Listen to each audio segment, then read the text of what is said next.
আশাপূর্ণা দেবী লিখেছিলেন, ২০ বৃক্ষের উচ্ছেদ লাগি মাটিতেও জাগে সারা।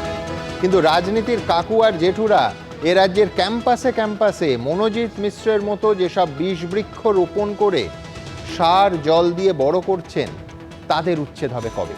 আজ আমার প্রথম প্রশ্ন। কলেজে ধর্ষণের পরের দিনই কলেজের ভাইস প্রিন্সিপালকে ফোন মনোজিতের। কেন ফোন, কি কথা? ভাইস প্রিন্সিপালকে জিজ্ঞাসাবাদ পুলিশের। দিনের পর দিন অপরাধ করে পার পেয়ে গিয়েই কি এতটা বেপরোয়া হয়ে উঠেছিল এই মনোজিৎ মিশ্র? দ্বিতীয় প্রশ্ন। ২ বছর আগেও কলেজ পিকনিকে যৌন নির্যাতনের অভিযোগ মনোজিতের বিরুদ্ধে। বোনকে অপহরণ, মা বাবাকে খুন এবং অ্যাসিড হামলার হুমকিও দিয়েছিল মনোজিৎ। মুখ খুললেন আরেকজন ছাত্রী। শেষ পর্যন্ত এই মেয়েরা সুবিচার পাবে তো? তৃতীয় প্রশ্ন। মেধা তালিকার বাইরে থেকে ভর্তির জন্য চাপ দিত মনোজিৎ। চলত টাকার খেলা। অন্যায়ের প্রতিবাদ করলে আসতো হুমকি। এবার বিস্ফোরক বয়ান কসবা ল কলেজের প্রাক্তন প্রিন্সিপালের স্ত্রীর। শিক্ষা দফতর, দল, পুলিশ প্রশাসন সবাই একসঙ্গে ঘুমোচ্ছিল। চতুর্থ প্রশ্ন। ভুরি ভুরি অভিযোগের জেরে মনোজিৎকে বহিষ্কার করেছিলেন কলেজের প্রাক্তন অধ্যক্ষ দেবাশিস চট্টোপাধ্যায়। কিন্তু 2018 সালে তার মৃত্যুর পর ফের স্বমহিমায় কলেজে ফিরে আসে মনোজিৎ। কোন জেঠু কাকুরা ফিরিয়েছিলেন এই মনোজিৎ মিশ্রকে? পঞ্চম প্রশ্ন। শারীর শিক্ষা কর্মশিক্ষার নিয়োগের টাকার লেনদেন, হাইকোর্টে বলল সিবিআই। দুর্নীতিতে মন্ত্রী অফিসাররা যুক্ত থাকলে কোর্ট কি কিছুই করবে না? প্রাইমারির মামলায় প্রশ্ন আরেক বেঞ্চে। আদালতের প্রশ্নে নতুন নিয়োগ বিজ্ঞপ্তিও। শিক্ষা নিয়োগের 3 মামলায় হাইকোর্টে কতটা বেকায়দায় পড়ল সরকার? আর আজ এই অনুষ্ঠানেই এবিপি আনন্দর আর্কাইভ থেকে দেখাবো 2017 সালে কিভাবে সাউথ ক্যালকাটা ল কলেজে তাণ্ডবে ভাঙচুরে নেতৃত্ব দিয়েছিল এই মনোজিৎ মিশ্র। তবে শুরুতেই প্রশ্ন তুলতে হবে, ঘটনার পরের দিনই ভাইস প্রিন্সিপালকে কেন ফোন করেছিল মনোজিৎ? দেখুন। তাঁর বিরুদ্ধে শহরের থানায় থানায় অভিযোগ, কখনো শ্লীলতাহানি, কখনো দাদাগিরি, কখনো সিভিক ভলেন্টিয়ারকে চড়। নিজের কার্যকলাপের জন্য একসময় কলেজ থেকে রাস্টিকেটও করা হয়েছিল। অথচ তারপরও সেই মনোজিৎ মিশ্রই সাউথ ক্যালকাটা ল কলেজে অস্থায়ী কর্মীর চাকরি পেয়ে গিয়েছিলেন। অর্থাৎ একটা বিষয় স্পষ্ট, তার মাথায় প্রভাবশালীদের হাত ছিল। এই প্রেক্ষাপটে কসবা কাণ্ডের তদন্তে সামনে এলো চাঞ্চল্যকর তথ্য। বুধবার কলেজে গণধর্ষণের ঘটনা ঘটে বলে অভিযোগ। পুলিশ সূত্রে দাবি, কল ডেটা রেকর্ড দেখে জানা যায় ঘটনার পরের দিন অর্থাৎ বৃহস্পতিবার কলেজের ভাইস প্রিন্সিপালের সঙ্গে কথা হয়েছিল মনোজিতের। সে কথা স্বীকার করে নিয়েছেন ভাইস প্রিন্সিপালও। তবে ওই দিন মনোজিতের সঙ্গে তার অফিসিয়াল কথা হয়েছিল বলে দাবি করেছেন তিনি। ঘটনার পরের দিন কি কথা হয়েছিল?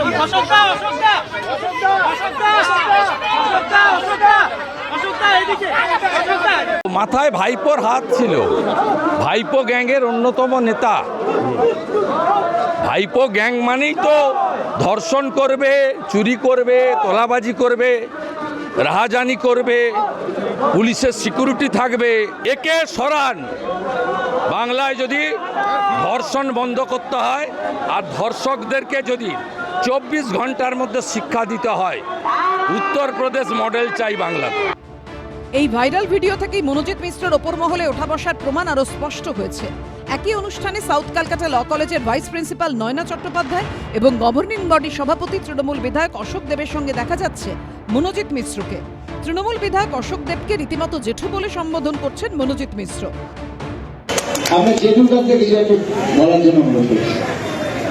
ভিডিওতে যতক্ষণ কথা বলছেন অশোক দেব, ততক্ষণ তিনি মনোজিৎ মিশ্রের হাত ধরে রয়েছেন। আর তৃণমূল বিধায়ক অশোক দেবের ঠিক ডান দিকে দ্বিতীয় চেয়ারে হাসি মুখে বসে আছেন ল কলেজের ভাইস প্রিন্সিপাল নয়না চট্টোপাধ্যায়। গত বছর 30শে আগস্ট কলেজের গভর্নিং বডির বৈঠকে সিদ্ধান্ত নেওয়া হয় যে মনোজিৎ মিশ্র সহ আরও 3 জনকে অস্থায়ী কর্মী হিসেবে নিয়োগ করা হবে। সূত্রের খবর, এই নিয়োগের সম্পর্কে অনেকেই আরটিআই করে জবাব চান কলেজ কর্তৃপক্ষের কাছে। এরপর হঠাৎই দেখা যায় গত বছর 12ই নভেম্বর গভর্নিং বডির বৈঠকে সিদ্ধান্ত নিয়ে ভাইস প্রিন্সিপালকে পরিষ্কার জানিয়ে দেওয়া হয়, গভর্নিং বডির নির্দেশ ছাড়া ভাইস প্রিন্সিপাল বা সেক্রেটারি কোনো আরটিআইয়ের জবাব দেবেন না। এখানেই প্রশ্ন উঠছে, কি এমন তথ্য গোপন রাখার চেষ্টা করা হচ্ছিল? চীনা নাচের অনেকে তো আমাদের কাছে যায়, কথা বলে। ও তো কলেজে পড়তো, সেই সময় চেনাশোনা। বলছি ওর নাকি যে চাকরিটা হয়েছে এই মাত্র মিটিং করলাম। আমাদের ডেইলি বিশেষ 2-3টে ছেলের দরকার ছিল, যেহেতু কলেজে ছিল বলে ওকে দেওয়া হয়েছে। এইভাবে জেনারেল কলেজগুলোতে, এইভাবে প্রফেশনাল কলেজগুলোতে, সমস্ত প্রতিষ্ঠানগুলোতে তোলাবাজি করার জন্য, গুন্ডামি করার জন্য, ধর্ষণরাজ কায়েম করার জন্য তৃণমূল একেবারে প্রাতিষ্ঠানিক ব্যবস্থা দিয়েছে, রূপ দিয়েছে, তার এটা অঙ্গ। সব মিলিয়ে কসবা গণধর্ষণ কাণ্ডে মূল অভিযুক্ত রাজনৈতিক প্রতিপত্তি নিয়ে বিতর্কের শেষ নেই। হিন্দল দেব, প্রকাশ সিনহা, বিতন চক্রবর্তীর রিপোর্ট, এবিপি আনন্দ।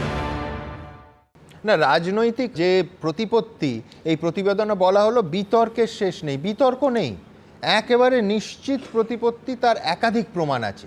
দেখুন, প্রথম কথা যে কলেজের মধ্যে গার্ডকে বের করে দিয়ে গার্ডের ঘরে এই ভয়ঙ্কর কাণ্ড ঘটিয়ে একজন অস্থায়ী কর্মী পরের দিন সকালেই ফোন করে কথা বলছে কলেজের ভাইস প্রিন্সিপালের সঙ্গে। 2, গভর্নিং বডির প্রেসিডেন্ট এবং তৃণমূল বিধায়ক অশোক দেবকে জেঠু বলে তার পাশের চেয়ারে বসছে, হাত ধরে থাকছে। 3, আক্ষরিক অর্থেই হাত ধরে থাকছে। 3, সবথেকে বড় কথা যেটা, যে এই ঘটনা ঘটানোর আগে এ রাজ্যের পুলিশের করা 10টা, ভুল শোনেননি, 1টা 2টো নয়, 10টা ফৌজদারি মামলা মনোজিতের নামে। মারপিট, ধারালো অস্ত্র দিয়ে আঘাত, শ্লীলতাহানি, সরকারি সম্পত্তি নষ্ট, এমনকি পুলিশকে মার। 3বার গ্রেফতার হয়েও দ্রুত জামিন পায় মনোজিৎ।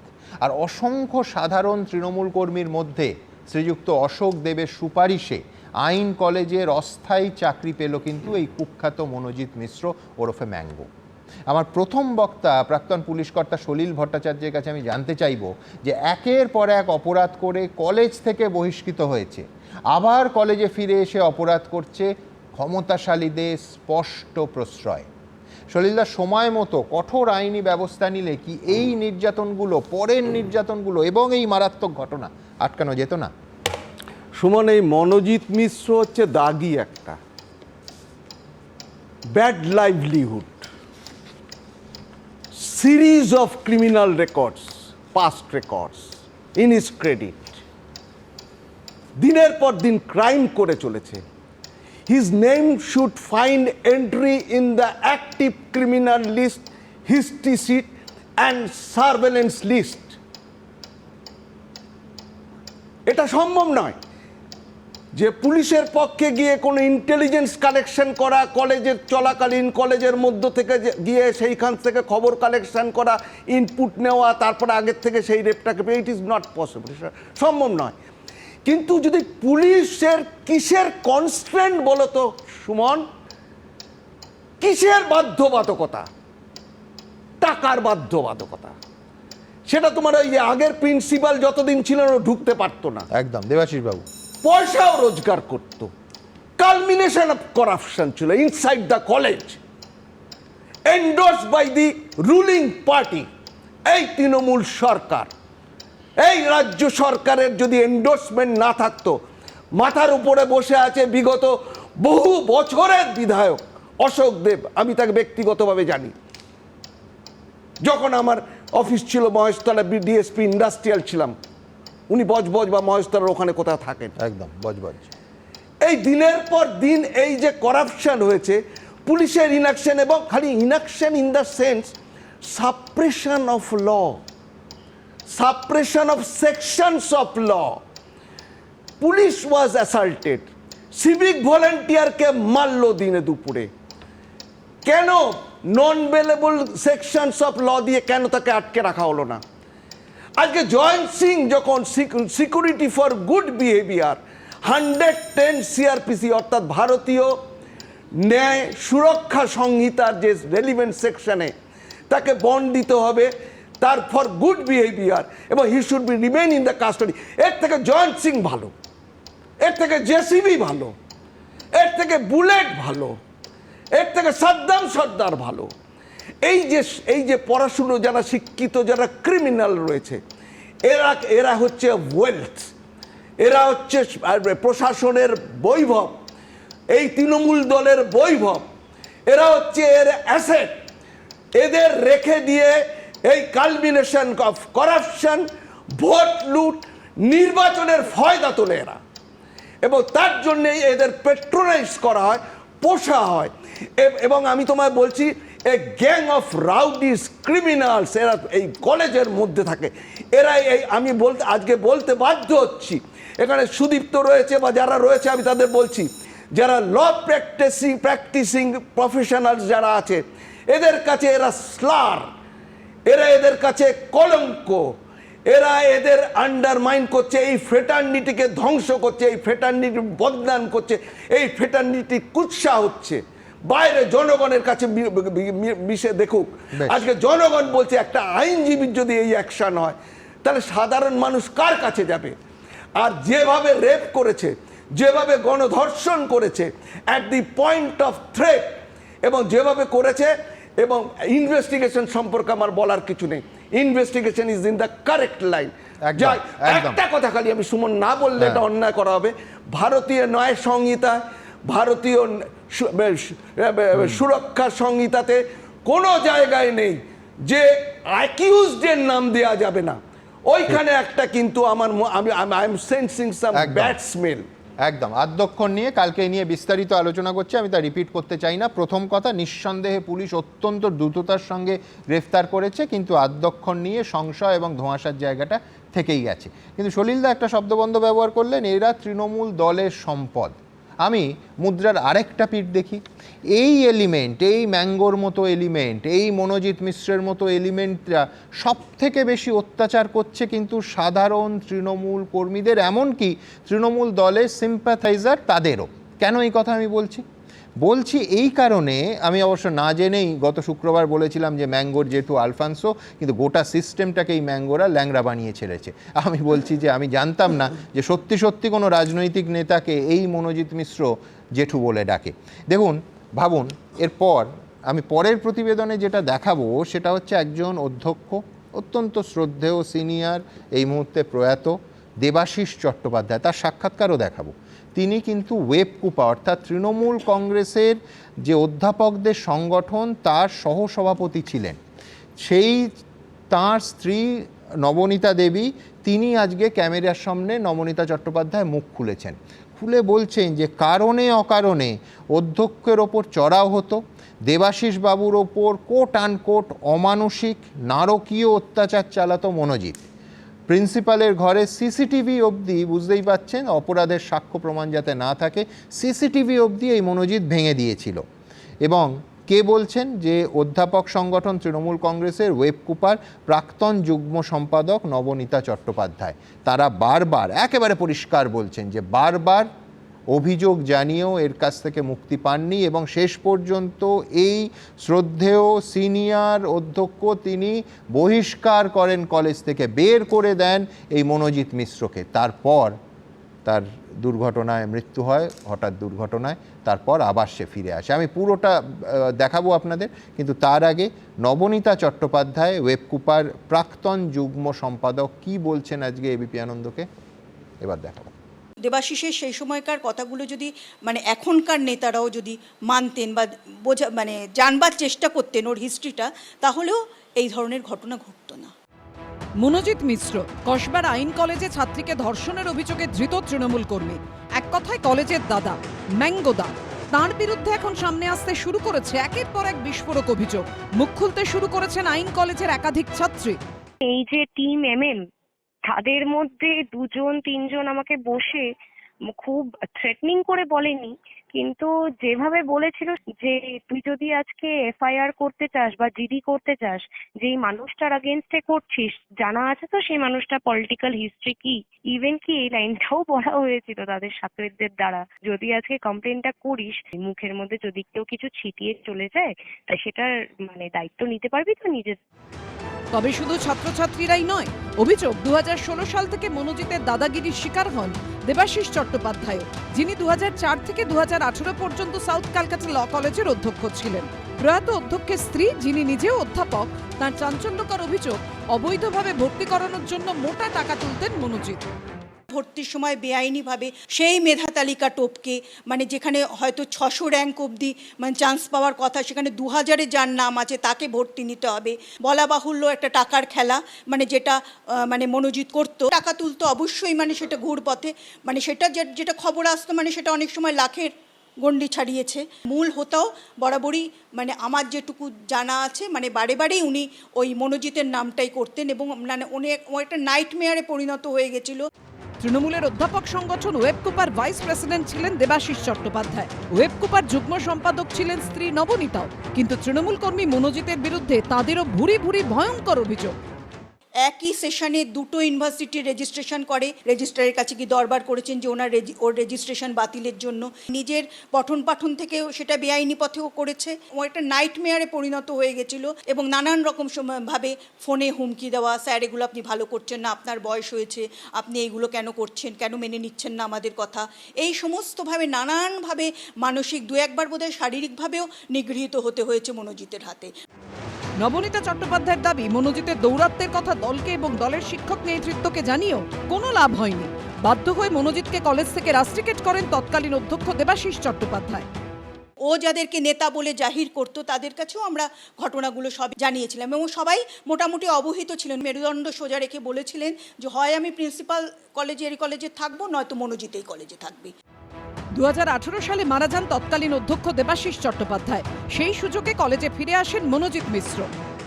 ও সবসময় টিজ করা, ওই চুটকাচে মেয়েদের পেছনে লাগা, মানে কলেজে নতুন যখন মেয়েরা ভর্তি হয়, ফার্স্ট ইয়ার ফার্স্ট সেমের মেয়েরা আসে তাদের সঙ্গে করা, এই জিনিসগুলো করতে, এগুলো দেবাশিসের নজরে এসছে। ও বারে বারে ওকে সতর্ক করেছে। যেটা সবথেকে আমাকে হার্ট করেছে বলতে পারেন যে এখনকার জিবি কিভাবে ওকে কলেজে নন টিচিং স্টাফ হিসেবে নিয়োগ করলো।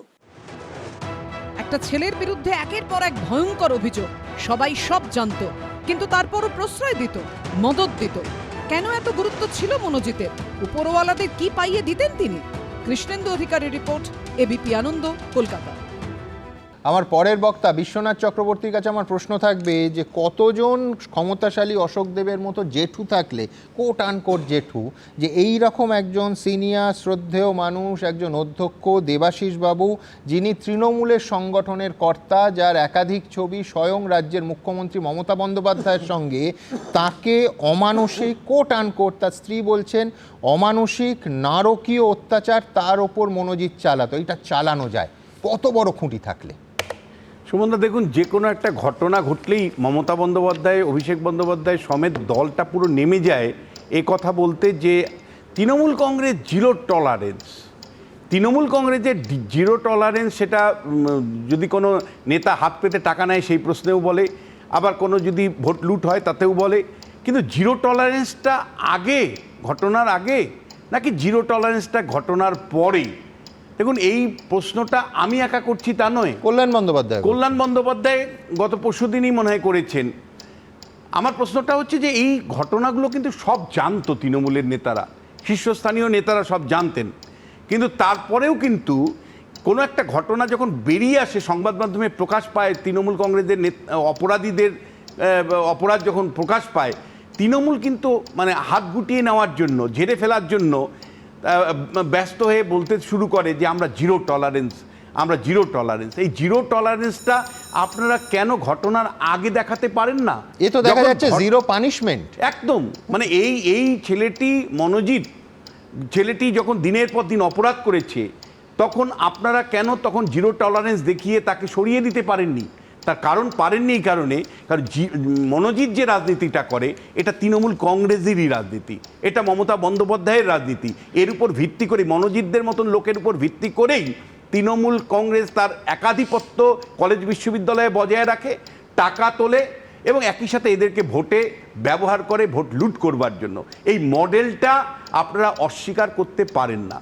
এইবার যে একজন অধ্যক্ষ ভয় পাচ্ছেন, তিনি বাড়িতে বলছেন যে জানি না কালকে যাব, মনোজিৎ কালকে কলেজে কি করবে, একজন অধ্যক্ষ।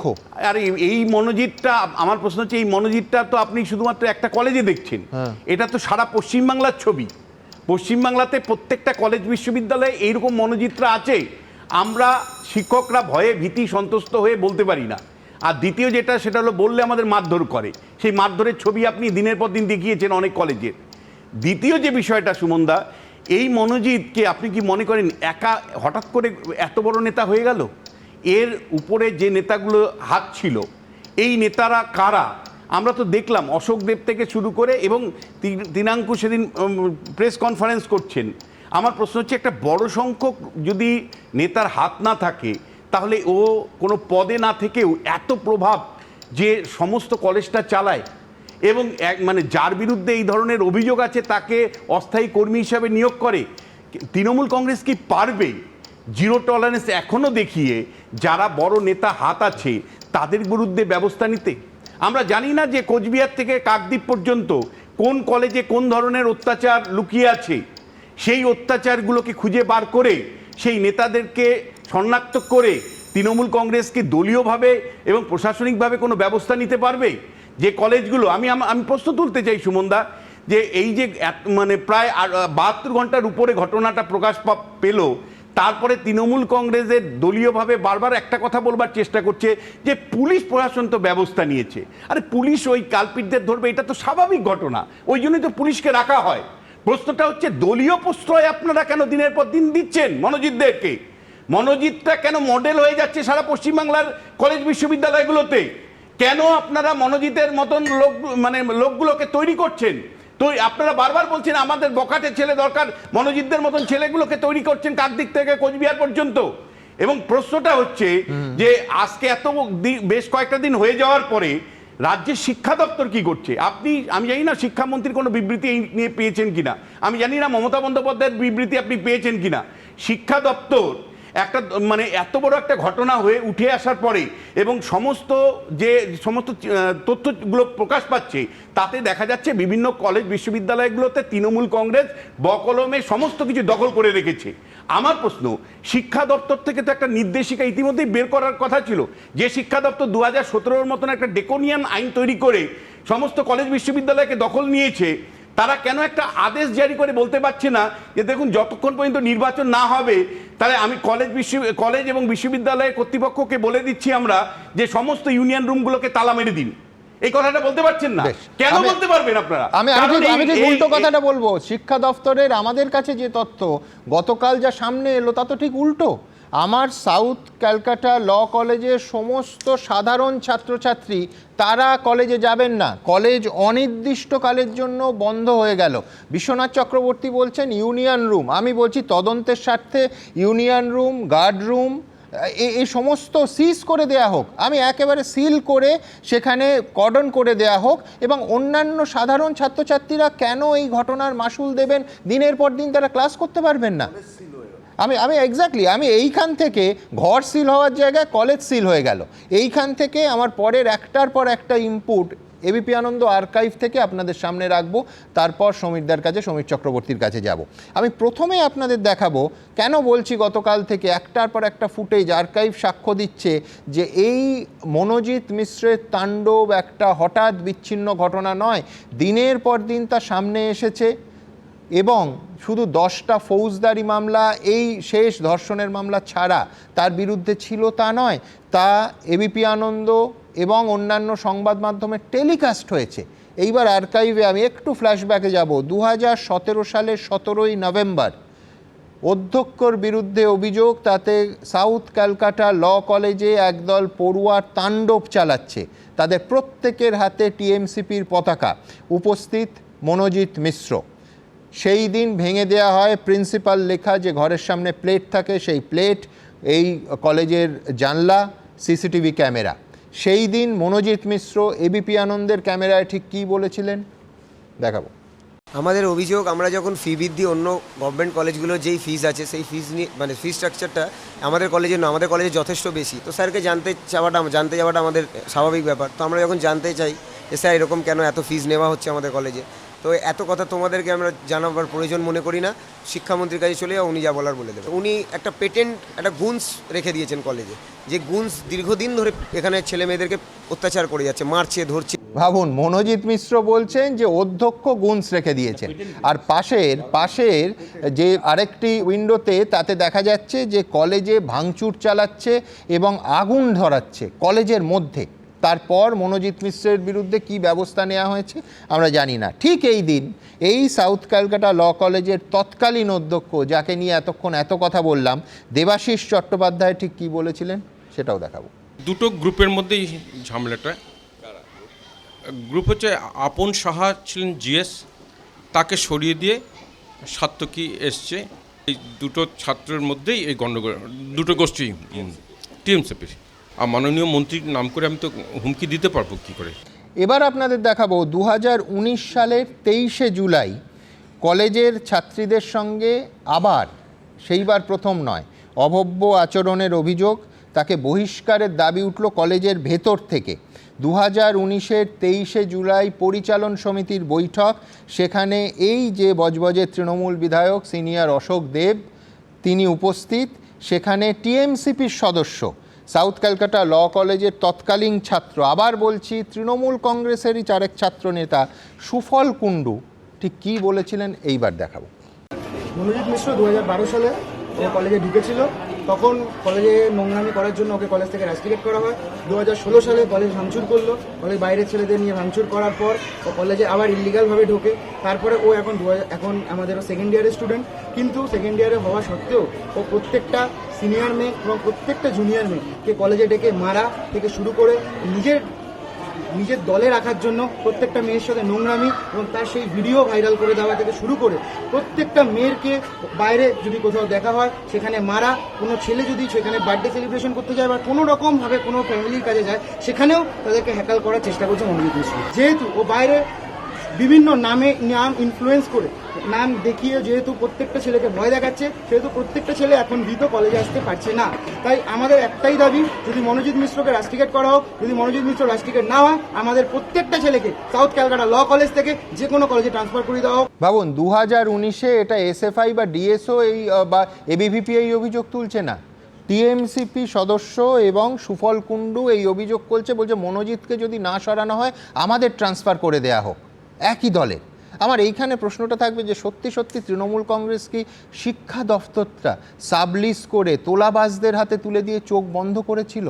এই জন্য এই প্রশ্ন উঠছে। দেখুন পার্থ চট্টোপাধ্যায় আমরা কি দেখেছি, আজকে সমীরদা ঠিক বলবেন, যথার্থই বলবেন যে পার্থ চট্টোপাধ্যায়কে দল বহিষ্কার করেছে, কিন্তু আলটিমেটলি চাকরি বিক্রি করলো পার্থ চট্টোপাধ্যায়, সেটা তৃণমূল জানতে পারলো কবে? সিবিআই যখন পার্থ চট্টোপাধ্যায়কে গ্রেফতার করলো এবং পার্থ চট্টোপাধ্যায়ের বান্ধবীর ফ্ল্যাট থেকে ওই 50 কোটি টাকা এবং 11 কিলো সোনা উদ্ধার হলো। আমি বিস্মিত যে এই মনোজিৎ মিশ্র সম্পর্কে সবাই জানতে পারলো তখন যখন এই ভয়ঙ্কর ধর্ষণকাণ্ডের ঘটনা সামনে এলো, অথচ ওয়েব কুপার সদস্যরা, অধ্যক্ষ, টিএমসিপির ছাত্র প্রত্যেকে বলছেন যে তারা তাদের বডিতে, আজকে পরিচালন সমিতির দেখাবো পরের প্রতিবেদনে, তারাও বলেছেন যে তারা প্রত্যেক লেভেলেই মনোজিতের বিরুদ্ধে কমপ্লেন করেছেন।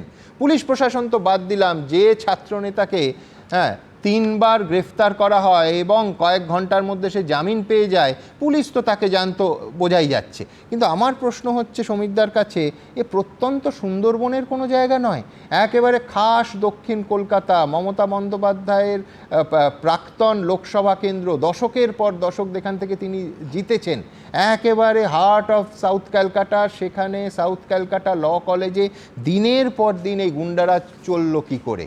কত ওয়েটেজের ঘুমের ওষুধ খেয়েছিলেন যাদের এটা দেখার কথা ছিল তারা?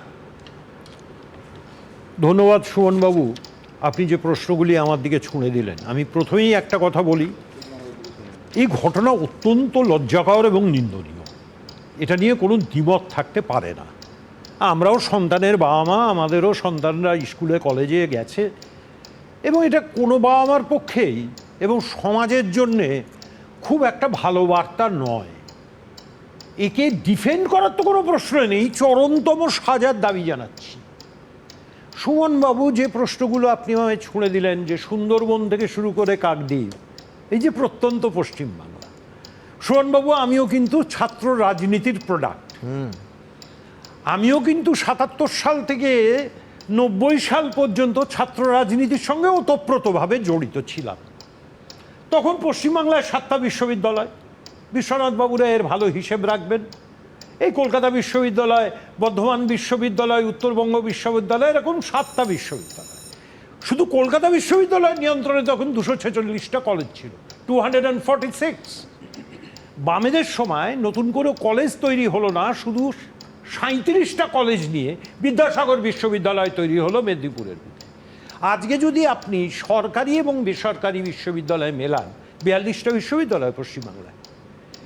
এই যে প্রত্যন্ত গ্রামের হিসেব আপনি দিচ্ছেন, বিশ্বনাথবাবু আমার আগে বলেছেন, তিনিও বলেছেন, সলিলবাবু পুলিশের এক্স কর্তা তিনিও বলেছেন।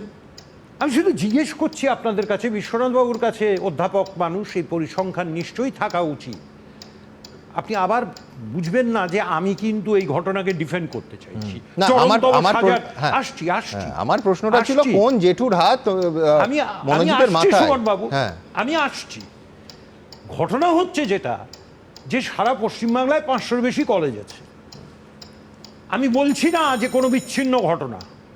এখানে আমার পূর্ববর্তী দুজন বক্তা যেভাবে বলে দিলেন যে পশ্চিমবাংলায় যেন প্রত্যেকটা কলেজে রোজ এই ধরনের ঘটনা ঘটে চলেছে। আরো মারাত্মক। আমি তর্কের খাতিরে সমিতদা ধরে নিচ্ছি শুধুমাত্র সাউথ ক্যালকাটা ল কলেজে এই ঘটনা ঘটেছে না, কেন নয়?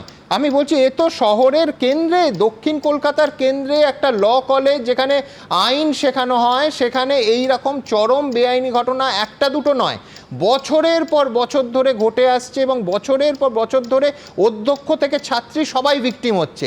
এ কি করে চললো সমিতদা? পুলিশ জানে। প্রথম কথা হচ্ছে যে ছাত্রীটি আক্রান্ত হয়েছে তার প্রতি সম্পূর্ণ সহানুভূতি আমার আছে। আমি তাকে বিশেষভাবে ধন্যবাদ জানাই, তাকে এবং তার পরিবারকে, যে এই ব্যাপারটা প্রকাশ্যে এনেছেন সাহস করে। নইলে অনেক ঘটনা সুমনবাবু আমরা জানতেই পারি না। দাদা, অধ্যক্ষ আমরা জানতেই পারি না। আমি আসছি। হ্যাঁ, অধ্যক্ষ মহাশয় কার কাছে এই কমপ্লেনটা দিয়েছিলেন এটাও একটা প্রশ্ন। তিনি নেই আজকে, অত্যন্ত দুঃখের সঙ্গেই বলছি। তার স্ত্রীও এটা দয়া করে বলুন, আমাদের জানার দরকার এটা। আমি আপনার উত্তরটা দিই যে কার কাছে দিয়েছিলেন। আমি বলছি ওয়েব কুপা আপনাদের বডি, দলের বডি, আজকে স্ত্রী বলেছেন সব জায়গায় তিনি জানিয়েছেন, লিখিতভাবে জানিয়েছেন। আমি আপনাকে আরও একটা এক্সট্রা তথ্য দিচ্ছি। এই অধ্যক্ষ ওই ছাত্রের নামে পুলিশে FIR করেছিল। আর কোনো প্রশ্নের উত্তর প্রয়োজন হয় সমিতদা? সুমন বাবু, এই ঘটনাটা ঘটেছে, এইবারের যে ঘটনাটা যেটা নিয়ে আপনার অনুষ্ঠান, তাকে রাস্টিকেট করে দেওয়া হয়েছে। অধ্যক্ষের ঘটনাচক্রে গাড়ি অ্যাক্সিডেন্টে মৃত্যু হয়েছে, সে আবার ফিরে এসেছে। কোন জাদুতে? আমি বলি আপনাকে, আমায় একটু বলতে দিন। নিশ্চয়ই, একদম। যে সেটা হচ্ছে 25 তারিখে ঘটনা ঘটেছে। হ্যাঁ, 26 তারিখে ছাত্রীটি FIR দায়ের করেছে। আমি ঠিক বলছি? একদম। সুমনবাবু, আপনারা কবে জানতে পারলেন ঘটনাটা? 27 তারিখে, একদম কোর্টে যাওয়ার পরে। আমরাও তো অর্ধেক ঘটনা জানতে পারি না। আমার তো বক্তব্য এইটা, যেখানে পশ্চিমবাংলার প্রত্যন্ত গ্রামেও এক মিনিট ভাই, যে পশ্চিমবাংলার প্রত্যন্ত গ্রামেরও কোনো ঘটনা যদি আজকের দিনে ঘটে, সোশ্যাল মিডিয়াও এত স্ট্রং যে সাথে সাথে খবর উঠে। দাদা, আমি বলছি গার্ডের সিকিউরিটির গার্ডের ঘরে কি হয়েছে আমি সমীর চক্রবর্তীকে জানতে বলছি না। কি করে আপনি জানবেন? আমার বক্তব্য হচ্ছে যে লোকটা একজন বা হ্যাবিচুয়াল অফেন্ডার, যার নামে 10টা এই ধর্ষণকাণ্ড, আপনি ভুলে যান, আপনি 26 তারিখ 27 তারিখ ভুলে যান, যার নামে পুলিশ পেটানোর অভিযোগ, শ্লীলতাহানির অভিযোগ, ছুরি চালানোর অভিযোগ, এই অভিযোগ পুলিশে দায়ের হয়েছে, 3বার অ্যারেস্ট হয়েছে। কেন আপনার দলের বিধায়ক অশোক দেবের সুপারিশে সে ওই কলেজে অস্থায়ী চাকরিটা পাবে? এই প্রশ্নের উত্তরটা আমায় দিয়ে দিন। ওই কলেজে কতজন তৃণমূল করতো, কেন অন্য একটি সৎ তৃণমূল ছেলেকে বেছে নেওয়া হলো না? না, আমি একটা কথা বলছি, এই প্রশ্নের উত্তর আমি দিতে পারবো না। তার কারণ আমি তো ওই কলেজের গভর্নিং বডির প্রেসিডেন্ট নই। ঠিক, কিন্তু দলকে তো দিতে হবে। দাদা শুনুন, একটা কথা বলছি। আপনাদেরও তো সাংবাদিকরা বুম নিয়ে ঘুরে বেড়ায় সারাদিন, এটা ফ্যাক্ট। এবং তারা কেন অশোক দেবকে এই প্রশ্নটা করছেন না? উনি তো যথাযথ উত্তর দেবেন। গণতন্ত্র তো এটাই বলে। সুমনবাবু, আপনারা একজনকে আসামির কাঠগড়ায় তুলে দেবেন, অথচ তার বক্তব্য নেবেন না। প্রতিদিন যাচ্ছে, আপনি মন দিয়ে টেলিভিশন দেখেননি। আমি দেখুন, আরেকটা কথা বলে দিই এখানে, আরেকটা কথা বলে দিই। দল যখন বড় হয়ে যায় সুমনবাবু, সেখানে কিছু বেনজল ঢোকে, এটা মাথায় রাখতে হবে। এবং দলেরই কাজ হচ্ছে তাকে বিচ্ছিন্ন করা। সমিতদা, আপনার সঙ্গে আপনি 300% একমত যে এটাকে প্রবলেম অফ গ্রোথ বলে। আমার বক্তব্য যে আপনি বেনজল ঢুকে যায়, কিন্তু সেই বেনজলকে আমি যদি গঙ্গা জল জ্ঞান করে আমি ঠাকুর ঘরে স্থান দিই, প্রশ্নটা সেইখানে। আমি অশোক দেবকে আমার সহকর্মীরা আজকে নয়, শুক্রবার থেকে জিজ্ঞেস করেছে। সমিতদা বোধহয় টেলিভিশন মিস করে গেছেন, ব্যস্ত মানুষ, কিন্তু প্রতিদিন এই নিয়ে অশোক দেবের সাফাই আপনাদের সামনে আসছে। অশোক দেবকে আমরা জিজ্ঞেস করিনি যে আপনার ছাত্র জীবনে অসিত মিত্রকে সরিয়ে কি করে আপনি রাজনীতিতে এলেন। আমার ইতিহাসে আগ্রহ নেই, আমার শুধু আগ্রহ যে এই ভদ্রলোক, না আমি বলছি যে পুরনো, আমি তো জ্ঞান হওয়া থেকে অশোক দেবকে দেখছি, যার ফলে অসিত মিত্র তো মনে থাকছে ঘটনা, আমি সে কথায় যাচ্ছি না। সমিতদা হাসছেন, কিন্তু আমার বক্তব্য খুব পরিষ্কার যে এই যে সস্নেহে জেঠু বলে সশ্রদ্ধায় আপনার হাতটা ধরছে এবং এত নিডি প্রয়োজন আছে যাদের, সেই তৃণমূল কর্মীদের বাদ দিয়ে আমি ধরে নিচ্ছি যে আপনি তৃণমূল কর্মীদেরই অস্থায়ী চাকরির সুযোগ দেবেন, কেন এই ছেলেটিকে, একটা কার্যত 3 বার গ্রেফতার হওয়া ছেলেকে আপনি কেন অস্থায়ী চাকরিটা দিলেন ওই কলেজে? এ প্রশ্ন উঠবে না?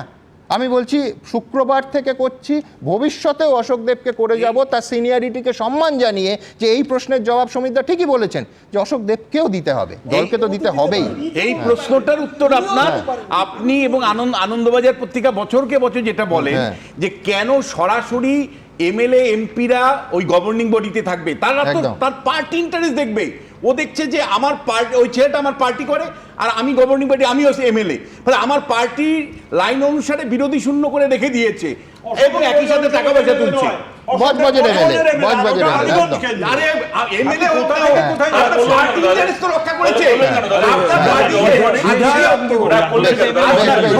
সমিতদা, আপনি কি জানেন পশ্চিমবাংলায় যে মমতা বন্দ্যোপাধ্যায় বিশ্ববিদ্যালয়গুলো তৈরি করেছে তাতে না উপাচার্য আছে, না বেশিরভাগ ক্ষেত্রে ফিনান্স অফিসার আছে, না অধ্যাপক আছে, না ঠিক মতন পঠন পাঠন আছে? আপনি এগুলো খবর রাখেন? রাখেন তো? কেন বলছি, উত্তর দিয়ে দিচ্ছি, আপনি বলবেন না, আপনি চুপ করুন, সংখ্যাটা বলবেন না, কারণ সব মেধা চলে যাচ্ছে, মেধা চলে যাচ্ছে। একদম শুনুন, বাঁকুড়া বিশ্ববিদ্যালয়, তার কারণ আমি বাঁকুড়ার বিধায়ক ছিলাম, মমতা বন্দ্যোপাধ্যায় তৈরি করেছেন, বাঁকুড়া বিশ্ববিদ্যালয়ের উপাচার্য নেই, বাজে কথা কেন বলছেন? মিথ্যা কথা কেন বলছেন? আমি তো উদাহরণ দিয়ে দিলাম, কতজন ফিনান্স মানে অফিসার দিতে পেরেছেন, কতটুকু অটোনমি দিতে পেরেছেন বিশ্ববিদ্যালয়। বিশ্বনাথদা, আজে বাজে কথা না বলে আপনি শুধু একেবারে পয়েন্টে আসছে। বেশ আমি দুজনকেই থামালাম, কিন্তু সমীরদা এক সেকেন্ড, সমীরদা একটা ভ্যালিড প্রশ্ন তুলেছেন যে অশোক দেব জবাব দেবেন। আমি বলছি অশোক দেব তো জবাব দেবেন, তার সঙ্গে দলও জবাব দেবে। তার কারণ দিনের পর দিন গভর্নিং বডির মাথায় আমরা আদর্শগতভাবে অপোজ করেছি যে গভর্নিং বডির মাথায় কেন রাজনীতিবিদরা বসবেন, এবং এই প্রশ্ন আমরা 2011 পরবর্তী সময় নয়, বাম আমল, তার আগে আনন্দবাজার পত্রিকা দেখে নিন, কংগ্রেস আমলেও আমরা প্রশ্ন তুলেছিলাম যে কেন বিশিষ্টদের, শিক্ষাবিদদের বসানো হবে না গভর্নিং বডির মাথায়। কালকে বিস্তারিত একটি প্রতিবেদনে আমি দেখিয়েছি যে আমাদের রাজ্যের সাংসদ, নেতা, মন্ত্রী, এমনকি কাউন্সিলররা কতগুলো একজন 5টা 6টা করে কলেজের গভর্নিং বডির মাথায় বসে আছে। অশোক দেবকে জবাব দিতে হবে, কিন্তু দলকেও জবাব দিতে হবে, তার কারণ অশোক দেবকে 6টা কলেজের গভর্নিং বডির মাথায় তো বসিয়েছে দল।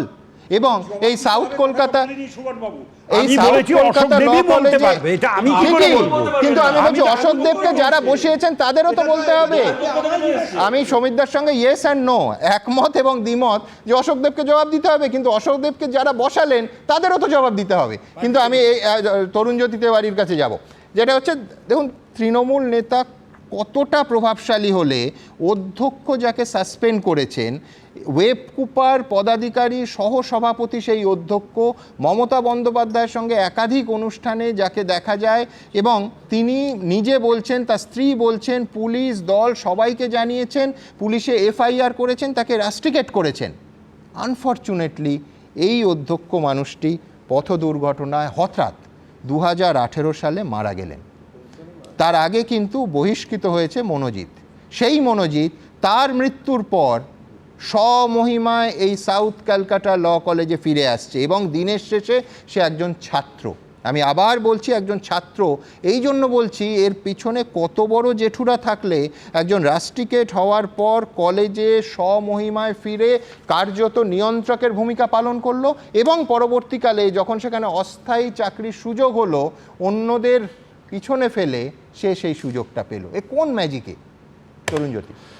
সুমনদা, জেঠুর পরিচিত একজন, মানে ভাইপো, তো পশ্চিমবঙ্গে ভাইপো জাস্ট একটা নাম বা পরিচয় না, ভাইপো হলো একটা ক্লাস। মমতা বন্দ্যোপাধ্যায় এদিকে দিকে ভাইপো তৈরি করেছেন, এই মনোজিৎরা সেই ভাইপোই তো। আচ্ছা, অশোক দেব সম্পর্কে যে প্রশ্ন হচ্ছে, আমার একটা অন্য প্রশ্ন করি আইনজীবী হিসাবে। এই মনোজিৎ মিশ্র বেসিক্যালি বৈশানদারা আলিপুর কোর্টে হল্লা পার্টি চালায়, কোর্টে মামলা যারা করতে যারা জানে, এই হল্লা পার্টির সদস্যই মনোজিৎ মিশ্র। এই হল্লা পার্টি যারা করে, মনোজিৎ মিশ্র একজন প্র্যাকটিসিং লয়ার নাকি, সে আবার একটা কন্ট্রাকচুয়াল জবও করছে। তাহলে অশোক দেব বার কাউন্সিলের চেয়ারম্যান, তার তো উচিত ছিল এই মনোজিৎ মিশ্রর প্র্যাকটিসিং লাইসেন্সটাকে সাসপেন্ড রাখা করেছে কি? করেনি। তিনি জানতেন যে একজন প্র্যাকটিসিং লয়ার পার ডে মনে হয় 500 কিছু টাকা পায় এখানে, জবও করেন, কি করে 45 দিন পরে রিনিউ এবং প্রতিদিন কি করে 500 টাকা। করছেন? সুমাদা, দুঃখের বিষয় কি জানো তো, রাজনৈতিক সমস্যার অরাজনৈতিক সমাধানটা হয় না। আমরা বরাবর বলতে যাই, আলোচনা করি, তো practically it's a political problem. আমরা বিভিন্ন সময় বিভিন্ন কথা বলি, কিন্তু এই লোকগুলোকে, ক্যাটাগরিগুলোকে তৈরি করেছে টাকা তোলার জন্য। এই পার্টিকুলার মনোজিৎ মিশ্র এগেনস্টে আরও অভিযোগ আছে। সাউথ ক্যালকাটা ল কলেজে সিট সংখ্যা 120 মতো, প্রত্যেকবার ভর্তি হয়, ওখানে ভর্তি হতো 200-র ওপর স্টুডেন্ট, এবং ডেভেলপমেন্ট ফিজের নামে, বিল্ডিং ডেভেলপমেন্ট ফিজের নামে চাঁদা কেটে রীতিমতো প্রত্যেকজনের কাছে 20,000 টাকা করে তোলা হতো। কোথায় যেত টাকাটা? কেউ জানতো না।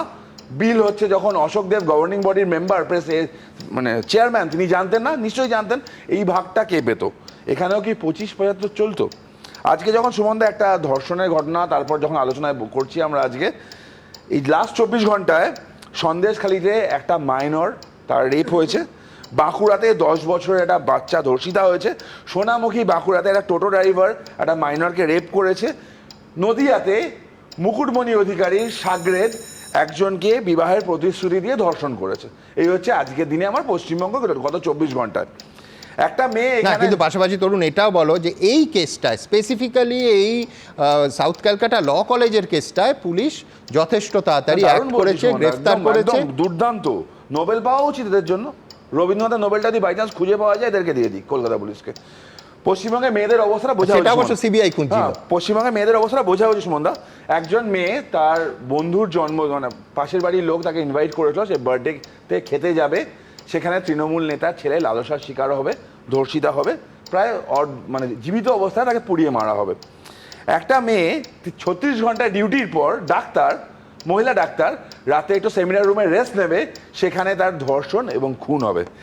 একটা মেয়ে তার কলেজে যাবে, কলেজে তার সহপাঠী, একই দলের, দল মানে তো পরিবার, পরিবারের সদস্য তাকে ধর্ষণ করবে।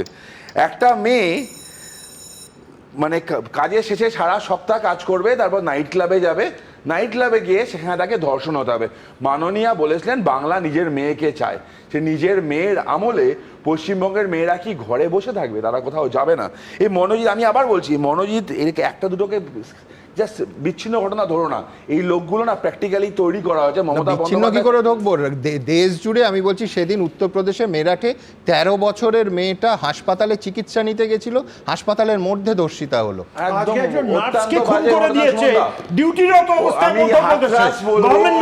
আমি হাতরাস বলবো, আমি উন্নাও বলবো, হাতরাস উন্নাও নিয়ে আমি গর্ব করব না। হাতরাস উন্নাস গর্ব করার এগিয়ে বাংলার যখন কথা হয়, বাংলা তো এগিয়ে থাক, কোনো দিক থেকে এগিয়ে থাক।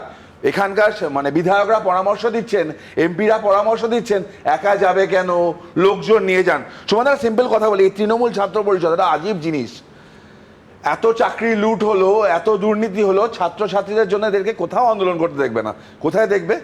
আর্জি করে দুর্নীতি হচ্ছে, খুন ধর্ষণের একটা প্রমাণ লোপাট করতে হবে, তৃণমূল ছাত্র পরিষদের লোকজনকে দেখতে পাবে। কসবায় সাউথ ক্যালকাটা ল কলেজে একটা মেয়ে ধর্ষণ হচ্ছে, ছাত্র পরিষদকে দেখতে পাবে।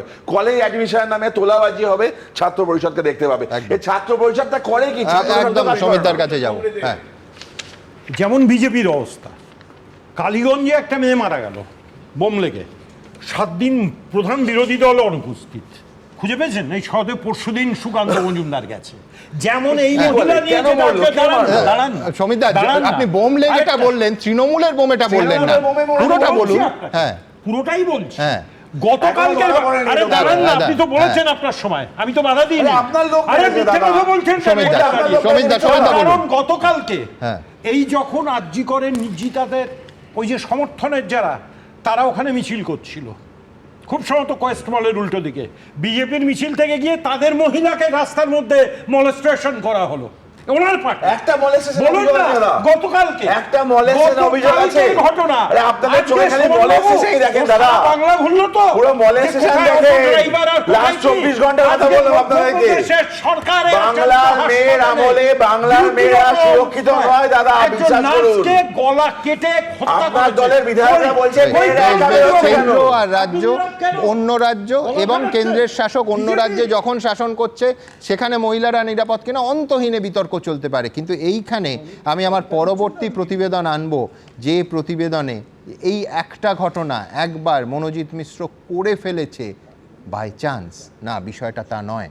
তার কারণ একাধিক ওই কলেজের ছাত্রী, যারা এই সমীরদা যে দীর্ঘ তালিকা দিয়েছিলেন যে নতুন যেসব শিক্ষা প্রতিষ্ঠান হয়েছে, সেই শিক্ষা প্রতিষ্ঠানের যারা আমাদের ভবিষ্যৎ, যারা উজ্জ্বল ছাত্রছাত্রী, তাদের একজন ছাত্রী আজকে মুখ খুললেন যে এই নির্যাতন, এই ধরনের নির্যাতন তার ওপরও হয়েছে এবং মনোজিৎ মিশ্রই করেছে। তার নাম, তার পরিচয় আমরা গোপন রাখছি। একটা মেয়ের বডিতে যেইটুকু তার ডিগনিটি বাকি থাকে, যেই ক্লোদিং গুলো দিয়ে, সেগুলো কোনো একটা বাকি ছিল। আধা জিনিস ছেঁড়া ছিল, আধা জিনিস ছেঁড়ার চেষ্টা করেছিল। শুনলেই গা শিউরে উঠতে বাধ্য, শুনলেই লজ্জায় ঘেন্নায় শরীর ঘিন ঘিন করবে।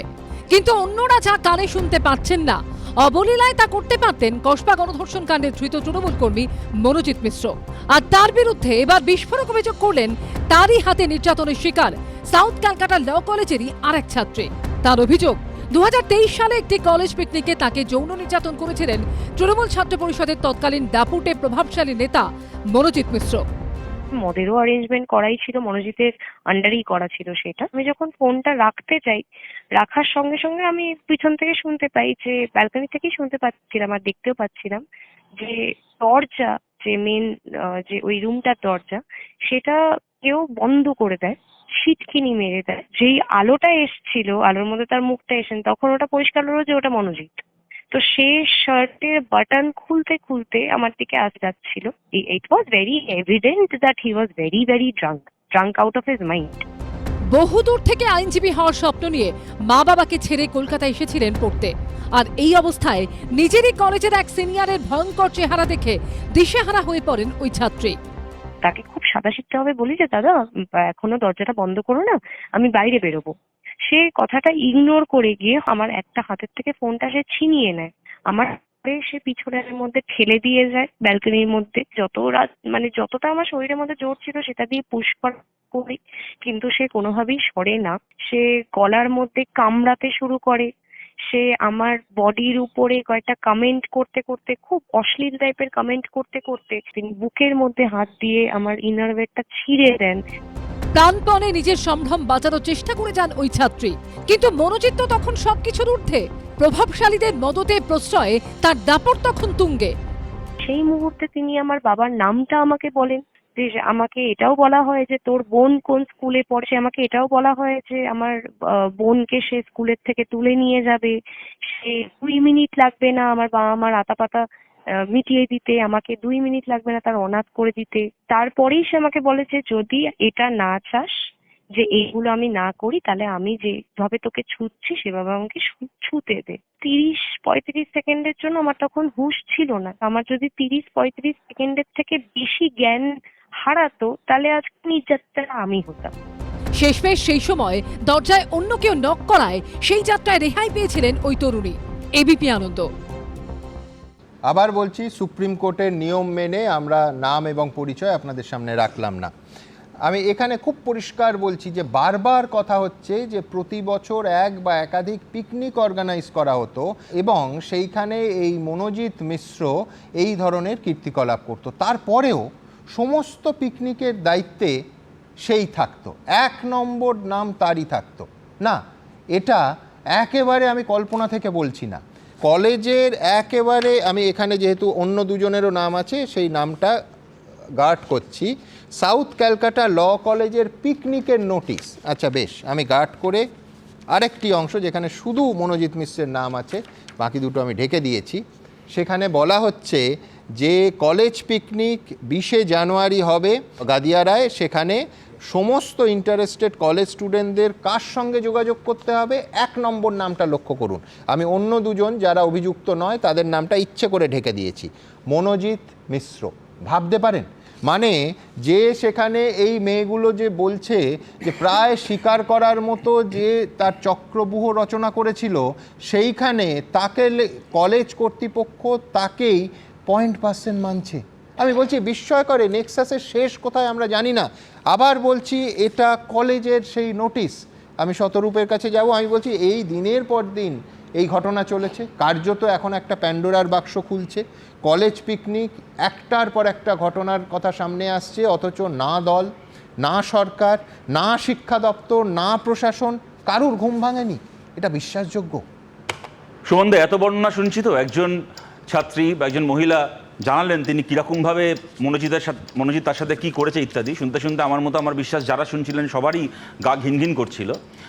এবার ঘটনাটা কি জানো তো সুমনদা, এত ভালো ভালো কথা শুনছি তো, দল আগে জানতো না ইত্যাদি ইত্যাদি, জানতো কি জানতো না সেই প্রসঙ্গে অনেক কিছু বলা হলো, আমি সে প্রসঙ্গে আরও আসছি। কিন্তু এই যে এত ভালো ভালো কথা, পুলিশ ব্যবস্থা নিয়েছে, সব হয়েছে, কালকে সুমনদা, কালকে পশ্চিমবাংলার একটা কোনো ওয়ার্ডে তৃণমূলের কাউন্সিলর মরুক, সেই ওয়ার্ডে বাই ইলেকশন হোক, আর তারপর মেরে ধরে যে করে হোক বাই ইলেকশনটা তৃণমূল জিতুক, এই সব কটা তৃণমূলের মহাপুরুষ বিকেলবেলা তৃণমূল ভবনে প্রেস কনফারেন্স করে বলবে যে এই যে সাউথ ক্যালকাটা ল কলেজকে নিয়ে জঘন্য চক্রান্ত করা হয়েছিল বাংলাকে বদনাম করার জন্য, আমাদের ভগবানের মতো নেত্রী মমতা বন্দ্যোপাধ্যায়কে কালিমা ছাটানোর জন্য, এই দেখুন আমরা এই ওয়ার্ডের ইলেকশনে জিতে গেছি, তার মানে সব মিথ্যে আর আমরা তৃণমূল সত্যি।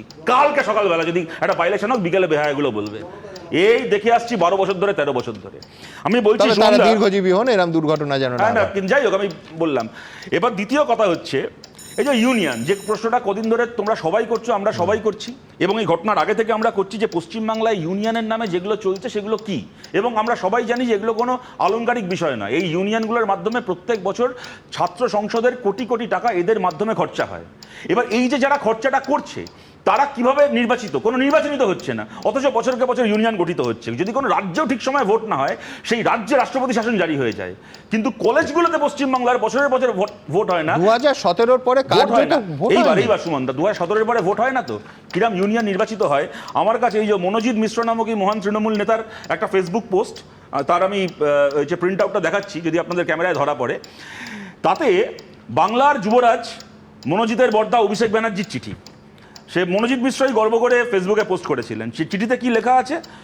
14 ডিসেম্বর 2024 সালে অভিষেক ব্যানার্জি চিঠি লিখেছেন to the students union south Calcutta law college, তার তলায় তৃণমূল ছাত্র পরিষদ। স্টুডেন্টস ইউনিয়ন আর তৃণমূল ছাত্র পরিষদ কী করে এক ইয়েতে আসে আমি জানি না। পশ্চিমবঙ্গ সরকার আর তৃণমূল কংগ্রেস, কেরালা সরকার আর সিপিএম, এ তো হয় না কখনো। পার্টিটা পার্টি, সরকারটা সরকার। Anyway, the students union south Calcutta law college, Trinamool Chhatra Parishad. তাতে dear members, thank you for invitation to the south Calcutta law college students union social event Paribartan it's one and so four, যে আমাকে নেমন্তন্ন করেছিলেন, যেরকম হয় না, মানে মহাপুরুষদের নেমন্তন্ন করা হয়। অভিষেক ব্যানার্জি বাংলার বিশিষ্ট মহাপুরুষ, ওনাকে স্টুডেন্টস ইউনিয়ন থেকে নিমন্ত্রণ করা হয়েছিল, এবং Abhishek Bandyopadhyay students union south Calcutta law কলেজের স্টুডেন্টস ইউনিয়নকে, মানে আই কোট বা আই রিমাইন্ড ইউ, সেখানকার তৃণমূল ছাত্র পরিষদের ইউনিটকে নয়। এই যে সমীরদা গর্ব করে বললেন উনি কোন সাল থেকে কোন সাল পর্যন্ত ছাত্র রাজনীতি করেছেন উনি জানেন। একটা কলেজ যেখানে 2017 সাল থেকে ভোট হয় না, সেই কলেজে 2024 সালে স্টুডেন্টস ইউনিয়ন থাকতে পারে না। তাহলে আপনার পিসির ভাইপো কোন স্টুডেন্টস ইউনিয়নকে উদ্দেশ্য করে নিজের লেটার চিঠি পাঠিয়েছিল? আমি বলছি পশ্চিমবাংলায় ধরুন আজকে সকালবেলা যে বয়ানগুলো পড়ছিলাম, মনোজিতের নাকি ইন্টারোগেশনের বয়ান বিভিন্ন কাগজে বেরিয়েছে, সে কি বলছে যে এর আগেও আমি এরকম অনেক করেছি, কেউ অভিযোগ করতে যায়নি, এই মেয়েটা বেশি বাড়াবাড়ি করলো, গিয়ে সবাইকে বলে দিল, এবং তারপর তো একটার পর একটা বয়ান আসছেই।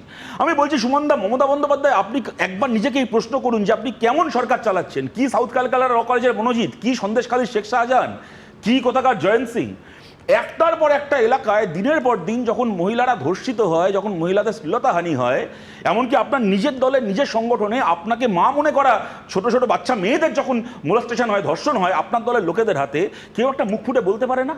রাজ্যে আপনার সরকার রয়েছে, সিপিএম এর সরকার নেই, কংগ্রেসের সরকার নেই, বিজেপির সরকার নেই, আপনার সরকার, আপনার দলের নেতাদের আশপাশে থাকা মহিলাদের সঙ্গে দিনের পর দিন এই জিনিস হয়, কেউ মুখ ফুটে বলতে পারে না। আপনি কেমন সরকার চালাচ্ছেন? এবং সেখানে আজকে একটার পর একটা ঘটনা। এবং আমার শেষ কথা বলছি সুমনদা, যারা আমাদের কথা শুনছেন, আমি প্রশ্ন করছি, বাবা মায়েদেরকে প্রশ্ন করছি, আপনারা বুকে হাত রেখে বলুন তো, আজকে যদি আপনাদের কারুর বাড়ির মেয়ে কলেজ থেকে ফিরে বাড়িতে এসে বলে তৃণমূলের ছাত্র পরিষদের ওই দাদা আমাকে এইসব বলছিল, আমি বলছি না শ্লীলতাহানি বা এই পর্যন্ত, দুটো খারাপ কথা বলেছে, ইঙ্গিত করেছে।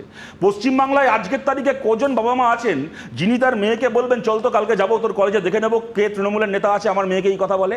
আপনারা খুব ভালো করে জানেন পশ্চিমবাংলার 100 জনের মধ্যে 96 জন বাবা মা নিজের মেয়েকে বলবেন যে কলেজে যদি না গেলেও হয়, বাড়িতে পড়াশোনা করে পরীক্ষা দেওয়া যায়, দরকার হলে দুটো টিউশন বাড়িয়ে দিচ্ছি, কলেজ যাস না, কলেজ গেলে বন্ধুরা মিলে থাকিস, একটু ওকে এড়িয়ে চলিস।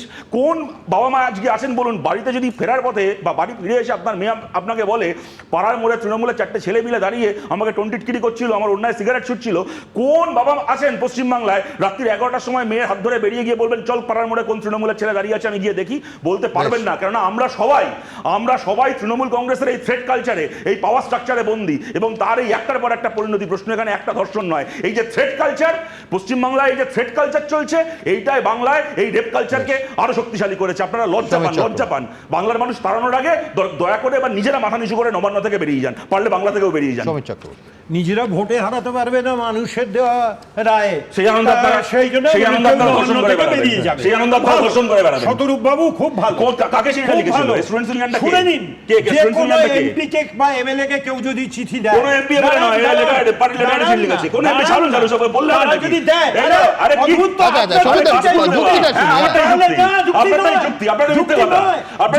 প্রটোকল হচ্ছে। আমি যদি সুমনবাবু আপনাকে কোন প্রটোকল না, তৃণমূলের লেটার হেডে উত্তর দেবেন, তৃণমূলের লেটার হেডে কিসের প্রটোকল দেবেন না? স্টুডেন্টস ইউনিয়ন নেই, স্টুডেন্টস ইউনিয়নটা করতে গেল এই বেসিক 2017 আইন সেটা টাকা দিল, কোথায় অন্যায়টা করলে এইখানে করলে যেখানে 17 সাল থেকে ইউনিয়ন নেই, সেখানে 24 সালে জেনারেশন লিখছে।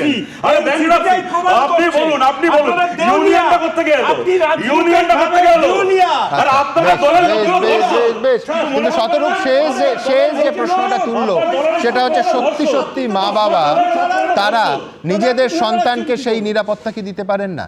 আর শিক্ষিকারা, আমার পরের বক্তা একটি স্কুলের প্রধান শিক্ষিকা, তার কোনো ছাত্রীর সঙ্গে যদি এই ধরনের ঘটনা ঘটতেন তিনি কি শিক্ষা দিতেন, তিনি তাকে কি বলতেন, সেই বাচ্চাটাকে তিনি কি বলতেন? আমি তার আগে দেখাবো যে এই আবার বলছি যে একটার পর একটা প্যান্ডোরার বাক্সের মতো মনোজিতের কীর্তি কাহিনী সামনে আসছে।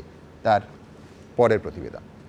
ইউনিয়ন রুমের থেকে মেয়েটা যাবে এক ডিগনিটি নিয়ে, যতক্ষণে দরজাটা খুলবে সে ডিগনিটি তার আর কোনো বাকি থাকবে না।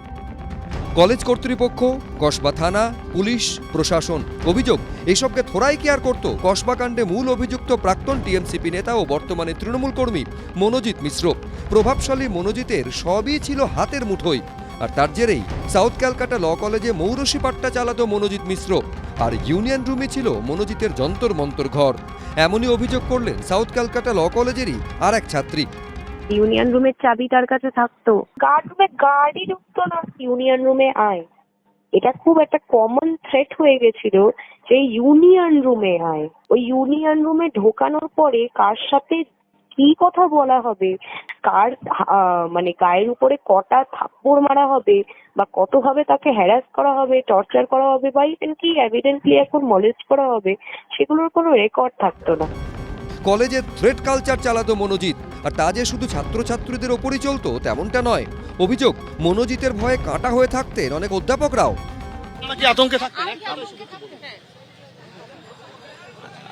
আতঙ্কে থাকতাম, থ্রেট কালচার ছিল, এবং সেটা প্রত্যেকটা মানে কলেজের কর্নার টু কর্নার ছিল না। থ্রেট কালচার সে কথা তো বলতে পারবো না, ছিল। কিন্তু প্রশ্ন হচ্ছে, মাথায় কলেজ কর্তৃপক্ষ বা গভর্নিং বডির হাত না থাকলে এই ক্ষমতা অর্জন করা কি সম্ভব? ডিবি প্রেসিডেন্টের কাছে যে কোনো কমপ্লেন পৌঁছালে পরে ওটা অটোমেটিক্যালি মনোজিৎ মিশ্রের কাছে পৌঁছে যেত। মানে যার আগেনস্ট কমপ্লেন করা হচ্ছে তার কাছেই কমপ্লেনেন্টের নাম, কমপ্লেনেন্টের ডিটেল, তার ব্যাপারে কি বলা হয়েছে সেটা বলা হতো, আর তার পরিপ্রেক্ষিতে কি হতো এন্ড রেজাল্টটা বরাবরই একই, যে মনোজিৎ মিশ্রার কমপ্লেনেন্টের কাছে তারপরে একটা ফোন আসতো। এটা টেম্পোরারি স্টাফের নাম যখন কলেজের বলের মধ্যে এসেছে, তাহলে কেন সেটা নিয়ে প্রশ্ন তোলা হয়নি? জিবি প্রেসিডেন্ট এটা বলতে পারেন যে আমরা জানতাম না। তিনি কি মানে অন্ধ গান্ধারী হয়ে বসেছিলেন তেনারা এতদিন ধরে? যদিও কলেজের গভর্নিং বডির প্রধান তৃণমূল বিধায়কের দাবি, মনোজিতের দৌরাত্ম্য নিয়ে নাকি তিনি আগে কিছুই জানতেই পারেননি। এখন তো শুনতে পাচ্ছি এই ঘটনার পর এখন জানতে পারছেন, যদি ঘটনা না করতো তাহলে আমরা জানতাম না। 2022 সালে এই ছেলেটির বিরুদ্ধে অভিযোগ ছিল শ্লীলতাহানি। আমরা জানবো কি বলুন তো? যাদের মদতে মনোজিৎ মিশ্র ম্যাঙ্গো দাদা হয়ে উঠেছিল তাদের কি কোনো দিন শাস্তি হবে? হিন্দোল দে, উজ্জ্বল মুখোপাধ্যায়, এবিপি আনন্দ। দেখলেন এই প্রতিবেদনে মেয়েটি বলছে যে গভর্নিং বডির কাছে অভিযোগ করলে সেই অভিযোগ আগে চলে আসতো, সঙ্গে সঙ্গে চলে আসতো মনোজিৎ মিশ্রের কাছে। এরপর কে একজন বলছিলেন না যে কেন অভিযোগের সাহস পাচ্ছে না, এই কারণে সাহস পাচ্ছেন না অধিকাংশ মেয়েরা। এবং এই থ্রেট কালচার ছিল এ কথা বিরোধীরা নয়, গভর্নিং বডির মেম্বার আজকে অন ক্যামেরা এবিপি আনন্দকে বলেছেন মনোজিতের নামে আগে অভিযোগ এসছেন, শিক্ষকরাও আতঙ্কে থাকতেন। একজন ছাত্রী গভর্নিং বডির কাছে শ্লীলতাহানির অভিযোগ করেছিল, গভর্নিং বডিও যেখানে জানানোর কোট আনকোট সেই মেম্বার, আমি দেখাবো পরের প্রতিবেদনে, সেখানে জানানোর জানিয়েছে, অর্থাৎ কোনো লাভ হয়নি। আমার প্রশ্ন খুব পরিষ্কার মোনালিসা মাইতি প্রধান শিক্ষিকা, বর্তমান প্রধান শিক্ষিকা, তার কাছে, আমার পরের বক্তার কাছে, যে কাদের জন্য এই অসহায়তা, কেন এই জঙ্গলরাজ? যদি মোনালিসাদির শিক্ষা প্রতিষ্ঠানের কোনো ছাত্রী এই কলেজে ভর্তি হতো তাহলে তো ঘটনাচক্রে যেদিকে যাচ্ছে ব্যাপারটা তাকেও এই একই জিনিস ফেস করতে হতো। সুমনবাবু, আপনার প্রশ্নের উত্তর আমি সরাসরি দেব। যদি আমার কোনো বাচ্চা, আমার বাচ্চা বলতে আমি শুধু আমার স্কুলের বাচ্চাদের কথা বলছি না, যারাই এই ধরনের ঘটনার সম্মুখীন হচ্ছ তারা নিজের গলাটা ছাড়ো। ধর্ষণ সম্পর্কে, মানে ধর্ষিতা সম্পর্কে আমাদের যে সামাজিক ট্যাবু রয়েছে সেটাকে ভেঙে বেরিয়ে এসো, এটা আমার প্রথম কথা। দ্বিতীয় কথা, আমি পুঙ্খানুপুঙ্খভাবে এই যে ধর্ষণের ঘটনা, তাতে যতটা না অস্বস্তি বোধ করছিলাম তার থেকে বেশি আজকে আপনাদের স্টুডিওতে অস্বস্তি বোধ করছি এটা দেখে যে গণতন্ত্রের রথী মহারথী যারা শাসক পক্ষ, বিরোধী পক্ষ এবং শূন্য পক্ষ, তারা কিভাবে সংকীর্ণ রাজনীতির ভেতরে ঢুকে মূল যে ঘটনা সেখান থেকে বেরিয়ে আসছেন, সেটাকে পাত্তা দিচ্ছেন না। সমীরবাবু যখন উত্তরপ্রদেশে যাচ্ছেন তখন দুহাত তুলে নৃত্য করছেন, পশ্চিমবঙ্গে এলে, এক মিনিট আমাকে বলতে দিন প্লিজ প্লিজ। হ্যাঁ, আপনি বলেছেন মধ্যপ্রদেশে ঘুরে এসেছেন, যাই হোক আপনি শাসক পক্ষের, আপনার এখানে ব্যাখ্যা দেওয়াটা জরুরি ছিল, আপনার অবস্থানটা জানানো প্রয়োজন ছিল। আবার দেখুন আপনি বিরোধী পক্ষ, তারা পশ্চিমবঙ্গ নিয়েই মেতে আছেন, আভারত নিয়ে তাদের কিন্তু কোনো মাথা ব্যথা নেই, অথচ এর মধ্যে পুড়ে মরছে কারা? মেধা। আজকে যখন স্কুল কলেজগুলোতে শিক্ষার নামে শিক্ষা ব্যবস্থাটাকেই পুরো একেবারে শিরদাঁড়া ভেঙে দেওয়া হয়েছে। আমি স্কুলের ক্ষেত্রে আপনাকে বলছি, এখানে রীতিমতো আমি একেবারে নিজ দায়িত্ব নিয়ে বলছি, যে বইগুলো আমাদের দেওয়া হয় সেই বইগুলো পাঠযোগ্য নয়। লাইব্রেরিগুলো, পাড়ার লাইব্রেরিগুলো, আমি স্কুল লাইব্রেরি বাদ দিলাম, পাড়ার লাইব্রেরিগুলোকে বন্ধ করে দেওয়া হয়েছে, বিজ্ঞান চর্চার কেন্দ্রগুলোকে বন্ধ করে দেওয়া হয়েছে। সরকারি স্কুল যার ওপরে বেশিরভাগ মধ্যবিত্ত, নিম্ন মধ্যবিত্ত সন্তানেরা নির্ভর করে থাকে, সেই স্কুলগুলো উঠে যাচ্ছে। পরিবর্তে বাড়ছে কি মদের দোকান, পরিবর্তে বাড়ছে কি এই সমস্ত। তাহলে বাচ্চারা কোত্থেকে শিখবে, কার কাছ থেকে শিখবে? মনে রাখবেন, একটা সুনিতা উইলিয়ামস যখন ওই মহাকাশে যায় না, তখন আমরা যারা পিছিয়ে রয়েছি তাদের প্রত্যেকের হয়ে তিনি ইতিহাসটা রচনা করেন। ঠিক তেমনিভাবে যখন শিক্ষা কেন্দ্রে এই ধরনের ঘটনা ঘটে, তখন আমরা কিন্তু আমাদের সমস্ত আধুনিকতা থেকে পিছিয়ে আসি শত শত আলোকবর্ষ দূরে। কিন্তু আপনারা রাজনীতির লোকজনরা এগুলো বুঝতেই পারেন না, অনুভবই করতে চান না। আপনারা তাকে দেখান, সে তাকে দেখান, নিজের দায়িত্ব কবে পালন করবেন আপনারা? কেন বাচ্চারা যথাযথ উপযুক্ত কাজ পাবে না? কেন যৌবন ওই ফুটপাতে বসে থাকবে, রকে বসে? কেন তারা আগামীকাল কি খাবো ভাবছে? আজকে আপনি শিক্ষকদের দেখুন। আরও একটা কথা, আমাদের স্কুলগুলোতে আমরা এটা বলে বলে ফেড আপ হয়ে গেছি যে আমাদের স্কুলগুলোতে 16+ বাচ্চাদের হাতে ট্যাব তুলে দেওয়া হয়। কি কারণে? না ওরা শিখবে, কিন্তু তার নিয়ন্ত্রণ কিছু করা হয় কি? সেখানে এমন কিছু অ্যাপস দেওয়া হয় যার ফলে বাচ্চারা শুধুমাত্র পড়াশুনোর কথাই শিখবে। আসলে এগুলো একটা সুশ্রুরি যৌনতা তাদেরকে ফ্রি দেওয়া হয়। এগুলো নিয়ে বলে বলে আপনারাই বলুন তো, বাংলার আপনি সরকারি পরিকাঠামোর কথা বলছিলেন দিদি, আমি এটা ছোট্ট যোগ করি। এই তমান্না খাতুন যে মেয়েটাকে আমরা হারালাম, তার বাবা অন্য প্রদেশে গিয়ে পাশের প্রতিবেশী রাজ্য উড়িষ্যায় গিয়ে চাকরি করছে কেন? যে সেখানে সে আরেকটু বেশি টাকা রোজগার করতে পারছে। কেন সে তার রোজগারটা জরুরি? যে সেই প্রত্যন্ত গ্রামের অভাবী পরিবারটা তারা মনে করছে যে সরকারি স্কুলে শিক্ষা পেলে সেই মেয়েটা বড় হতে পারবে না, তাকে গজিয়ে ওঠা ইংলিশ মিডিয়াম যেটা হয়তো তার কি স্ট্রাকচার আছে কেউ জানে না, কিন্তু সেখানে ভর্তি করতে হবে। এই এখন বাস্তব পরিস্থিতি। আপনি তমান্নার বাবা মার কথা বলছেন, আপনি আমরা যারা সরকারি স্কুলে পড়ি আমাদেরকে প্রশ্ন করুন না, আমরা আমাদের ছেলে মেয়েদের কোথায় পড়াচ্ছি? আমরা যে সরকারি মাধ্যমে রয়েছি আমরা তো তার নগ্ন রূপটা জানি, তাই নিজের বাচ্চাকে সেখানে পড়াই না তো। তাহলে গভীরতা কিন্তু অনেক বেশি, আর আপনারা কিন্তু ভাবছেন না। আমি আপনাদের অনুরোধ করছি, কিছু পরিস্থিতি থাকে যেখানে ভোটের রাজনীতি চলে না, আপনারা সেগুলো থেকে সবাই মিলে একটা কিছু এমন কিছু করুন। এমন একটা আজকে 11 মাস হয়ে গেছে আপনার আরজি করের ঘটনা, কটা ধর্ষকের জন্ম হয়েছে নতুন নতুন ভাবুন। আর আমরা যেটা আশা করে বসে আছি যে একটা সুবিচার পাবো, একটা সমাজকে একটা বার্তা দেওয়া যাবে যে এরকম হলে এরকম হবে, সেটা কোথায়? ফার্স্ট হচ্ছে ম্যাডামের কথা আমি শুনছিলাম, ম্যাডামের ভার্সন যে সংকীর্ণ রাজনীতি করবেন না, আমি এটা বলা শুরু করলাম, আবার বলছি রাজনৈতিক প্রবলেমের অরাজনৈতিক সলিউশন বলে কিছু হয় না। এই রেপ নিয়ে কথা হচ্ছে তো, বলো তো সুমনদা, এই পশ্চিমবঙ্গে সেই ধনঞ্জয়ের পরে কার ফাঁসি হলো? রিফর্মেটিভ থিওরি ইজ অ্যাবসলিউট ফেলিওর। এটা আমাদের ভাবা উচিত, সমাজকে ভাবা উচিত। আর এখানে এই মনোজিৎ মিশ্রের সোশ্যাল মিডিয়া অ্যাকাউন্টগুলো দেখো, কেন অভয়া বিচার পাচ্ছে না, আর কেন রাজ্যপাল বিল আটকে রেখেছে, অপরাজিতা বিল, সেই নিয়ে দিনের পর দিন পোস্ট করছে। কে করছে? মনোজিৎ মিশ্র। রেপ, করাপশন, স্ক্যাম, ওয়েস্ট বেঙ্গলের ললেসনেস, এগুলো পলিটিক্যাল প্রবলেম, এটার পলিটিক্যাল সলিউশন সম্ভব, অরাজনৈতিক নয়। একটা অসুবিধা কি জানো, এই দাদার কথা বলছি না, এই তৃণমূলের একজন স্পোক্স পারসন আছে, স্টুডিওতে আসবেন, তার 70 বছরের বাবা অন্য রাজ্যে কাজ করে, এখানে কাজ না পেয়ে, আর এখানে এসে মানুষকে বোঝায় যে বাংলা কত ভালো আছে।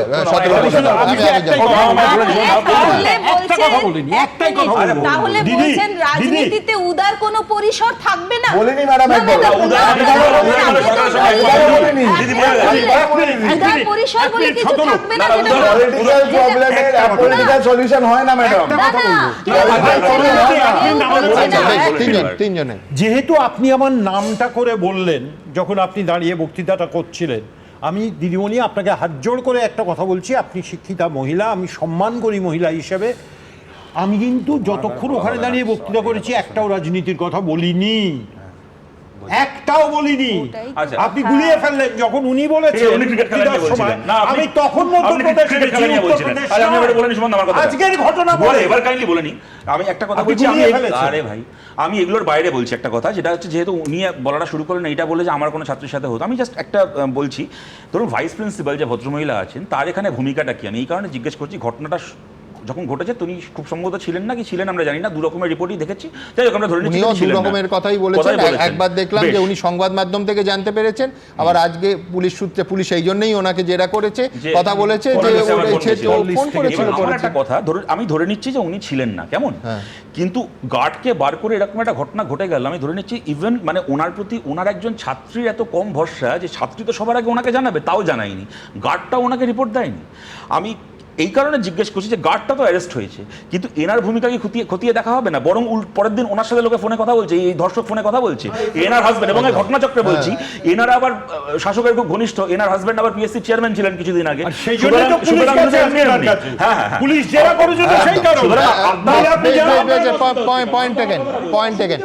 আমি ধন্যবাদ, কিন্তু এখানে আমি শুধু যোগ করতে চাইবো যে এটা সাউথ ক্যালকাটা ল কলেজের বিষয়, শুধু ছাত্রীদের বিষয় নয়, একাধিক ঘটনা সামনে আসছে যেখানে ছাত্ররা একই রকমভাবে ভিকটিম হয়েছে। এবং ভাবুন, টিএমসিপি না করলে বাড়িতে গিয়ে বাবাকে হুমকি দেওয়া হচ্ছে, পরিবারের লোকেদের হুমকি দেওয়া হচ্ছে, ঠিক যেভাবে মেয়েদের একটার পর একটা ঘটনায় যে তাদের বাড়িতে তাদের অ্যাসিড ছোঁড়া হবে, তাদের বাড়ির অভিভাবকদের খুন করা হবে, গ্রেফতার করিয়ে দেওয়া হবে, এই হুমকি দেওয়া হচ্ছে।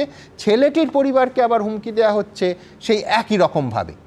একটা পরিষ্কার হেজিমনি তৈরির চেষ্টা, একবার নয় একাধিকবার।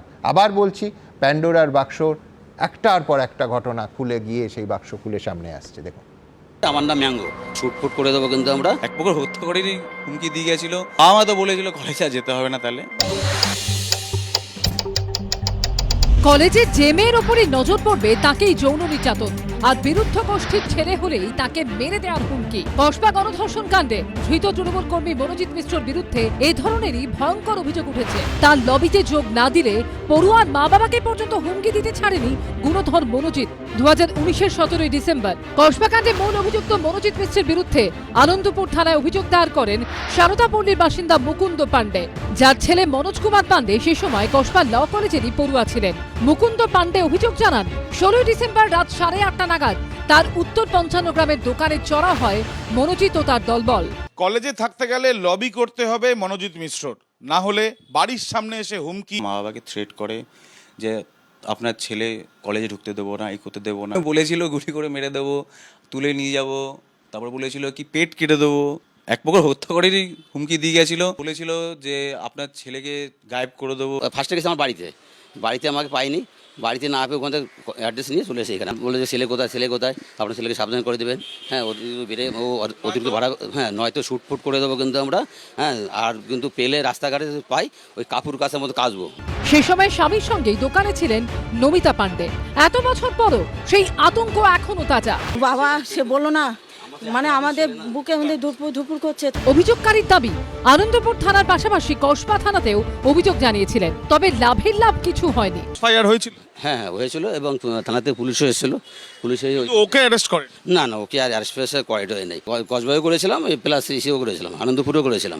মনোজিৎ মিশ্র দৌরাত্ম্য নিয়ে অসহায়তার সুর শোনা গেছে খোদ আইন কলেজের অধ্যাপকের গলায়। মনোজিতের বিরুদ্ধে তো এর আগেও ভুরি অভিযোগ ছিল, সেই ক্ষেত্রে কেন আপনারা কোনো ব্যবস্থা নেননি? কলেজের এখতিয়ার বা ক্ষমতাটা তো প্রশাসনকে জানানো, সেই ক্ষেত্রে প্রশাসন পর্যন্ত গেছে। তারপরে কাকে জানিয়েছিল? প্রশাসন বলতে থানা, তারপরে থানা কতদূর কি করেছে সেগুলো তো আর আমরা জানি না। মুকুন্দ পাণ্ডের অভিযোগের প্রেক্ষিতে পুলিশের কোনো প্রতিক্রিয়া এখনো পাওয়া যায়নি।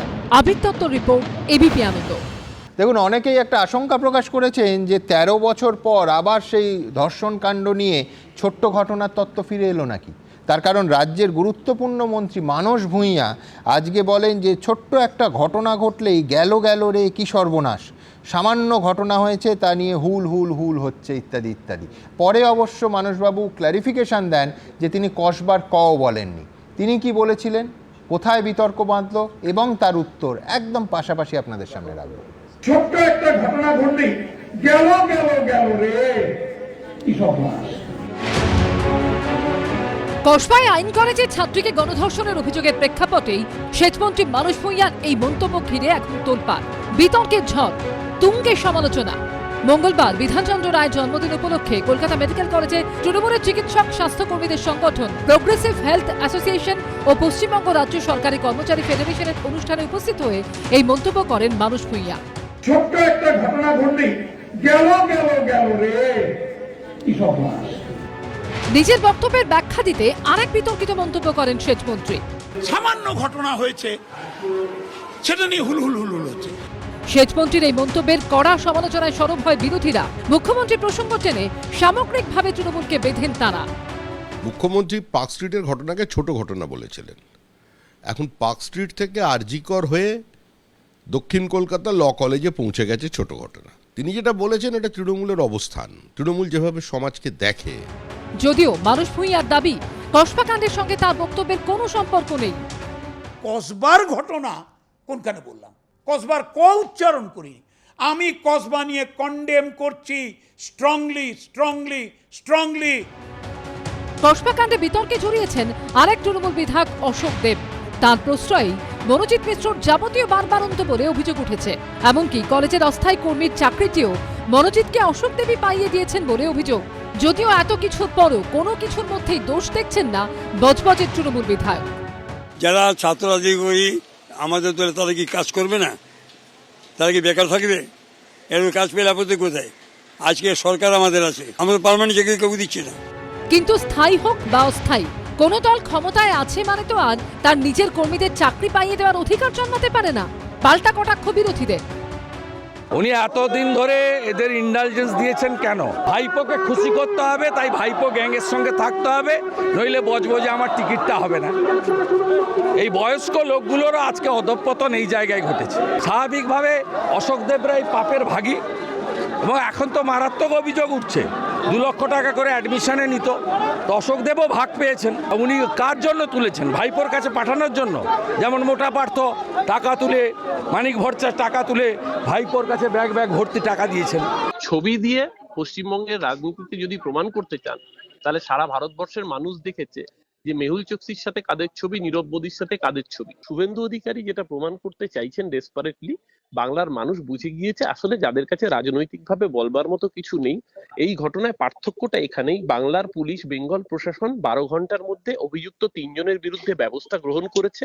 হোয়ারএজ আইআইটি বিএইচইউর যারা ধর্ষক, যাদের সাথে নরেন্দ্র মোদী, স্মৃতি ইরানি, যোগী আদিত্যনাথের ছবি ছিল, 22 দিন উত্তরপ্রদেশের সরকার তাদের বিরুদ্ধে অ্যারেস্ট ওয়ারেন্টটুকু পর্যন্ত জারি করেনি, এফআইআর করা তো দূরের কথা। সব মিলিয়ে কসবা কাণ্ডে শাসকের অস্বস্তি দিনে দিনে বাড়ছে। সন্দীপ সরকার, আশাবুল হোসেন ও বিজেন্দ্র সিংহ রিপোর্ট, এবিপি আনন্দ। দেখুন, একবারও আমরা এই প্রশ্ন তুলছি না যে 2016 সালের 27শে মার্চ সম্ভবত যে তৃণমূল কর্মী জয়দেব জানা তিনি খুন হন এবং তারপর মানস ভূঁইয়া, তখন কংগ্রেসে মানস ভূঁইয়া সহ 23 জনের বিরুদ্ধে খুনের মামলা হয়। তারপর সেইটা ছোট ঘটনা কিনা, তার পরিপ্রেক্ষিত কি, আমরা সে প্রশ্ন তুলছি না। কিন্তু মানসদা স্বস্তি দিয়েছেন যে এইটাকে তিনি বলছেন কসবাকে অন্তত ছোট ঘটনা বলছেন না। আর মুশকিলটা হলো সাজানো ঘটনা বা ছোট ঘটনা বললে এই যে ধারাবাহিক আতঙ্কের ছবিটা, এবং শুধুমাত্র ছাত্রীদের নয়, আমি বারবার বলছি ছাত্ররাও একই রকমভাবে অধ্যক্ষ অবধি ভিকটিম হচ্ছেন। অধ্যক্ষকে কলেজে যেতে দ্বিধাবোধ হচ্ছে যে আজকে কি অপমান করবেন। তার স্ত্রী, তিনি প্রয়াত, তার স্ত্রী বলছেন নারকীয় অত্যাচার করেছে মনোজিৎ মিশ্র স্বয়ং অধ্যক্ষকে, যার হাতে পঠন পাঠনের, কলেজের অ্যাডমিনিস্ট্রেশনের সমস্ত দায়ভার। আমার পরের বক্তা অধ্যাপক, এবং আমি নিশ্চিত যে তিনি, আমি জানি না অবশ্য বিশ্বাস করছেন কি না, যে এত বড় ঘটনা এতদিন ধরে ঘটেছে, এতগুলো ঘটনা, কিন্তু পুলিশ জানতো না, দল জানতো না, বা শিক্ষা দপ্তর জানতো না। এটা বিশ্বাসযোগ্য দেবনারায়ণ দা? নবারুণ ভট্টাচার্যের সেই চড়াই কবিতাটা, মদ না খেলেও, স্ট্রোক না হলেও আমার পা টলে যায়, ভূমিকম্প উঠে আসে বুকে আর মাথায়। সুকান্তের কবিতায় বলি, কখনো হিংস্র নিবিড় শোকে, দাঁতেও নখে জাগে প্রতিজ্ঞা অন্ধ চোখে। এত মারাত্মক এ আমুদ দুটো মেয়ের বাবা। সুতরাং আজকে যে ঘটনাগুলো আপনারা দেখালেন, কন্ডেম কেন, একে অনেক আগেই অন্তত 20 বছরের জেল দেওয়া উচিত ছিল। তবে আমার একটা সাবমিশন আছে। শেক্সপিয়ারের দ্য রেপ অফ লুক্রেসির একটা কবিতায় বলা আছে, no perfection is so absolute that some impurity doth not pollute. কোনো পরিপক্কতা বা উৎকর্ষতা এত চরম নয়, কিছু অপরিপক্কতা ও অবিশুদ্ধতা ঘটবে না। একটা বড় রাষ্ট্রে, বড় রাজ্যে এই কিছু কিছু ঘটনা ঘটে এবং সেগুলো ঘটে। দেবনারায়ণ, আপনার মনে হয় না যে রায়গঞ্জের ঘটনায় যদি ছোট ঘটনা না বলা হতো? বলিনি আমি ছোট ঘটনা, না আপনি বলেননি, রাজ্যের মধ্যে আপনি বলেননি, আপনি বলেছেন কোথায় বললাম, বলছেন এবং এর সঙ্গে অন্য লোকও জড়িত। আপনি যে বলছেন পার পেয়ে যাচ্ছে, তৃণমূল কিছু জানে না, কিছু লোক তো জড়িত এবং তার নেতৃত্বও জড়িত। সুতরাং আমি যে কথাটা বলছি, এই অংশ কিছু কিছু জিনিস ঘটে, কিন্তু আমার একটা সাবমিশন, এইখানেই তো আপত্তি যে কিছু কিছু ঘটনা ছোট ছোট ছেলে মেয়েরা করে ফেলে। সত্য, এই তৃণমূলের আমলে রাজনীতি করতে পেরেছিল এই মমতা ব্যানার্জির আমলে, এবং এটা করতে পেরেছিলেন ওই কলেজের প্রাক্তন প্রিন্সিপাল, তিনি দুর্ঘটনায় মারা গেছেন, তারপরে সময় ফিরে এলো। মানে এই মমতা ব্যানার্জি কিছু পারেনি তা না, তিনি মারা যাওয়ার পর সমস্যাটা আরো বেড়েছে। তিনি পেরেছিলেন, সরকার সংবেদনশীল নয় না, তারপরে ঘটনাগুলো বেড়েছে, এটা ঠিকই, কিন্তু তিনি যখন ছিলেন যেইভাবে হোক না কেন এই সরকার তাকে রাজনীতি করতো। এই সরকার, তাহলে এই সরকারটা আমাদের চাকরি দিয়ে দিল। তার পরবর্তীকাল আমি যে কথাটা বলছি, আমি তো প্রথমে স্বীকার করলাম কিছু অংশ তো জড়িত। আপনি যাকে মমতা ব্যানার্জি তিনি পেরেছিলেন, এবং তিনি যতদিন ছিলেন যেভাবে কন্ট্রোল করেছিল এবং কোনো কিছু মানেননি। আজকে যদি সরকার সমর্থন না করতো ওকে রাজনীতি করতে, তারপরে ঘটনাগুলো, তারপরে কি সরকার সমর্থন তুলে নিল? সরকার এ পর্যন্ত আসল জায়গায় যায়নি। আমি যে কথাটা বলবো কিছু কিছু লোক তো সমর্থন করেছে, কিন্তু আসল জায়গায় গেলে আজকে মমতা ব্যানার্জি যেভাবে প্রশাসনকে বলেছে, আজকে সলিল বাবু তো মানে পরে এটা নয় তো যে সরকার বুঝলো রাষ্ট্রীয় করে ভুল হয়েছে বলে আবার ফিরিয়ে নিল। সংবেদনশীল নিশ্চয়ই, তার পরবর্তীকালে এই জিনিসটাকে জায়গা পর্যন্ত যায়নি, সেভাবে হ্যান্ডেল করতে পারেনি, নিঃসন্দেহে ব্যর্থতা, সেটাকে আমি স্বীকার করে নিচ্ছি। এটা নিয়ে কিন্তু এই সরকার এটাকে কিছুই কন্ট্রোল করেনি, একটা সময় কন্ট্রোল হয়েছিল এবং তিনি এই ওয়েব কুপার একজন প্রাক্তন সেক্রেটারি পর্যন্ত ছিলেন। সুতরাং আজকে পরবর্তীকালে ঘটনাগুলো বেড়েছে এবং সেটা কন্ট্রোল হয়নি, কারণ ওই উপরের জায়গায় যায়নি, মাঝখান দিয়ে একটা ধরনের যোগ সুযোগ হয়েছে এবং সেটা অন্যায়। এবং আমি বলবো এই ধরনের জিনিসকে মুখ্যমন্ত্রী কঠোরভাবে হ্যান্ডেল করা উচিত। দাদা আপনি আমার একটা কথা বলুন তো, আপনি বলছেন ওপরের জায়গায় যায়নি, একটা কলেজের একটি ছাত্র কি করেছে ওপরের জায়গায় যেতে হবে কেন? সে পুলিশকে পেটাচ্ছে, ছুরি মারছে, তো পুলিশ তাকে ধরবে না? না, পুলিশ ওপরের জায়গায় মানে সব, মানে আমি বলছি সাউথ ক্যালকাটা ল কলেজের বিষয়টা কোন ওপরের জায়গায় যাওয়ার কথা আপনি বলছেন? কোন উপরে যাবে? আপনি বলছেন যে আজকে যে জিনিসটা মমতা ব্যানার্জির কাছে আপনি বলছেন যে ওপরের জায়গায় গেছে বলে রাস্টিকেট করা হয়েছে, আর পরে তার দুষ্কর্মগুলো ওপরের জায়গায় যায়নি। তারপরে তো উনি তো অত জানেননি, জিনিসটা উনি হ্যান্ডেল করতে পেরেছিলেন এই সরকারের আমলে, সমস্ত কিছু এই সরকারের দোষ নয়, কিন্তু তার কিন্তু আমার আরেকটা সাবমিশন আছে। আজকে তরুণ বলল যে পশ্চিমবঙ্গে একদিনে কটা রেপ হয়, উত্তরপ্রদেশের কথা মডেল এই বাংলায় চালু করতে হবে। সুরেন্দ্র বলল উত্তরপ্রদেশে 13টা করে ধর্ষণ হয় প্রতিদিনে, প্রায় 5000 বাংলাটাকে বাঁচান। উত্তরপ্রদেশ নিয়ে তো অনুষ্ঠান নয়।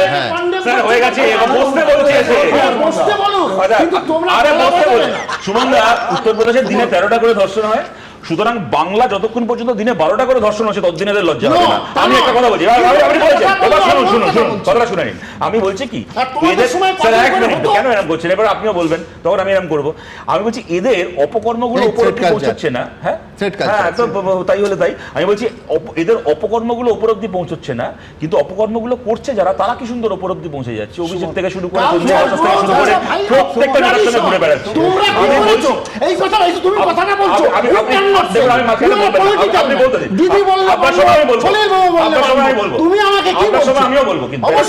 আমি বলছি কি যে সুমনদা, একটা কলেজ থেকে একটা ছেলেকে অপকর্মের জন্য তাড়ানো হলো প্রথমে, তারপরে বছরের পর বছর তার কাগজে দেখছি 2014 সালে আলিপুর থানায় মনোজিতের বিরুদ্ধে প্রথম অভিযোগ, বাঁশ দিয়ে এক যুবককে খুনের চেষ্টা।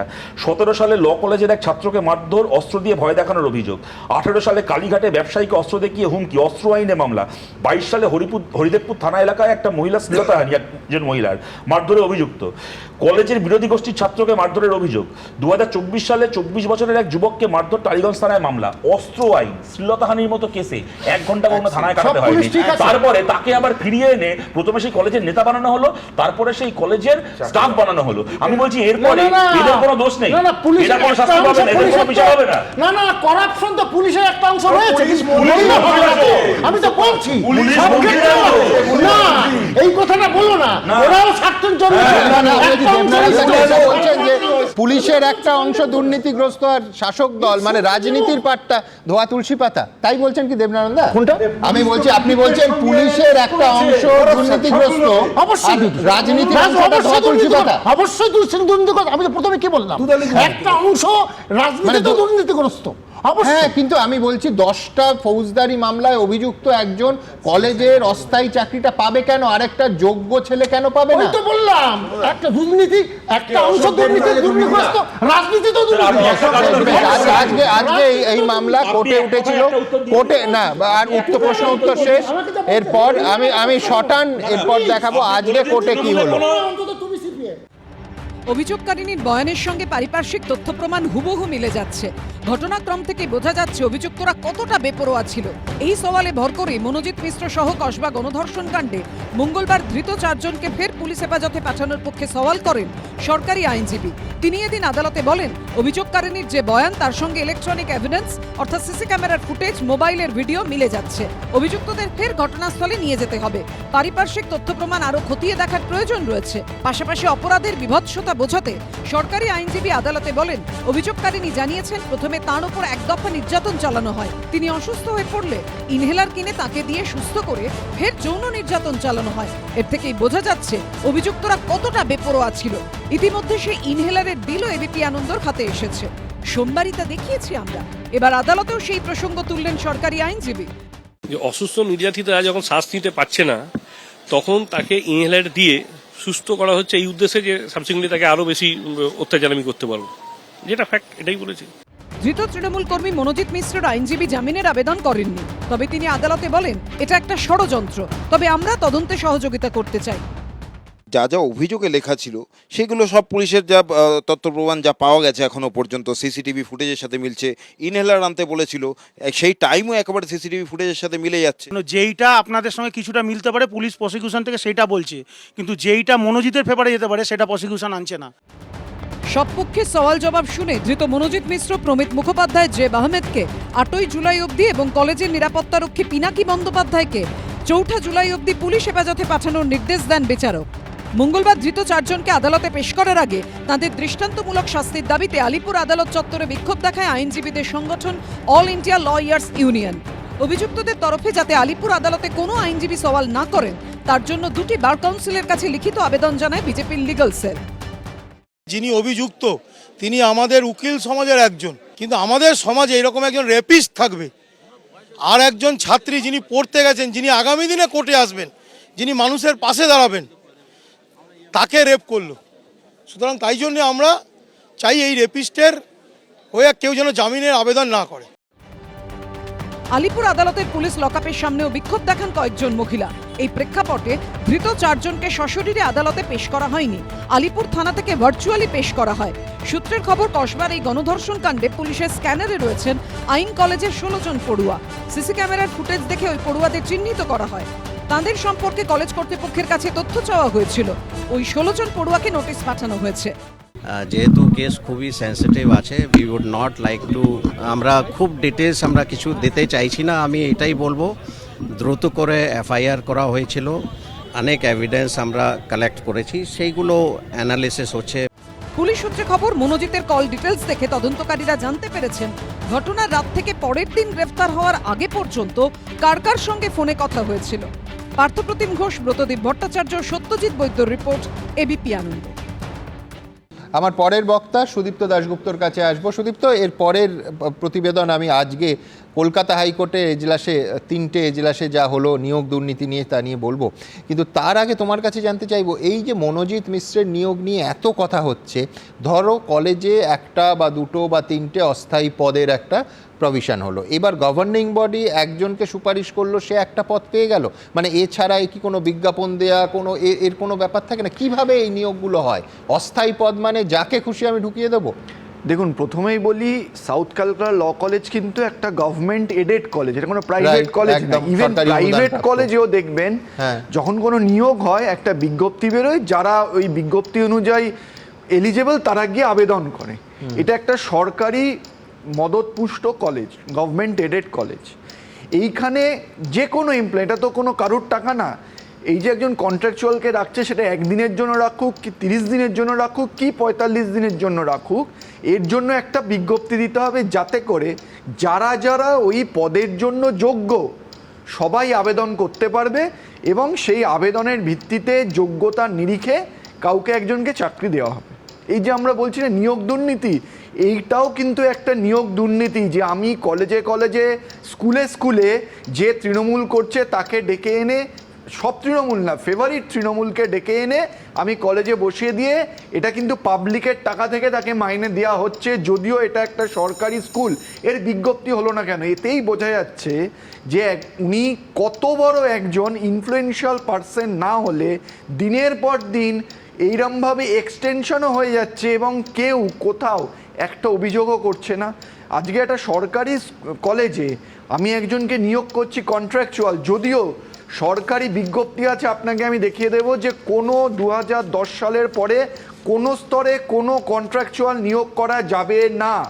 এই বিজ্ঞপ্তি থাকার পরেও একজন কন্ট্রাকচুয়ালকে নিয়োগ করা হচ্ছে, তাও কোনো বিজ্ঞপ্তি ছাড়া। আর মাইনে কোথা থেকে দেওয়া হচ্ছে? আমার আপনার করের টাকা থেকেই কিন্তু এই মাইনেটা দেওয়া হচ্ছে।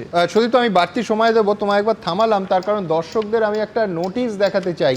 এটাও সাউথ ক্যালকাটা ল কলেজের 13/8/2024।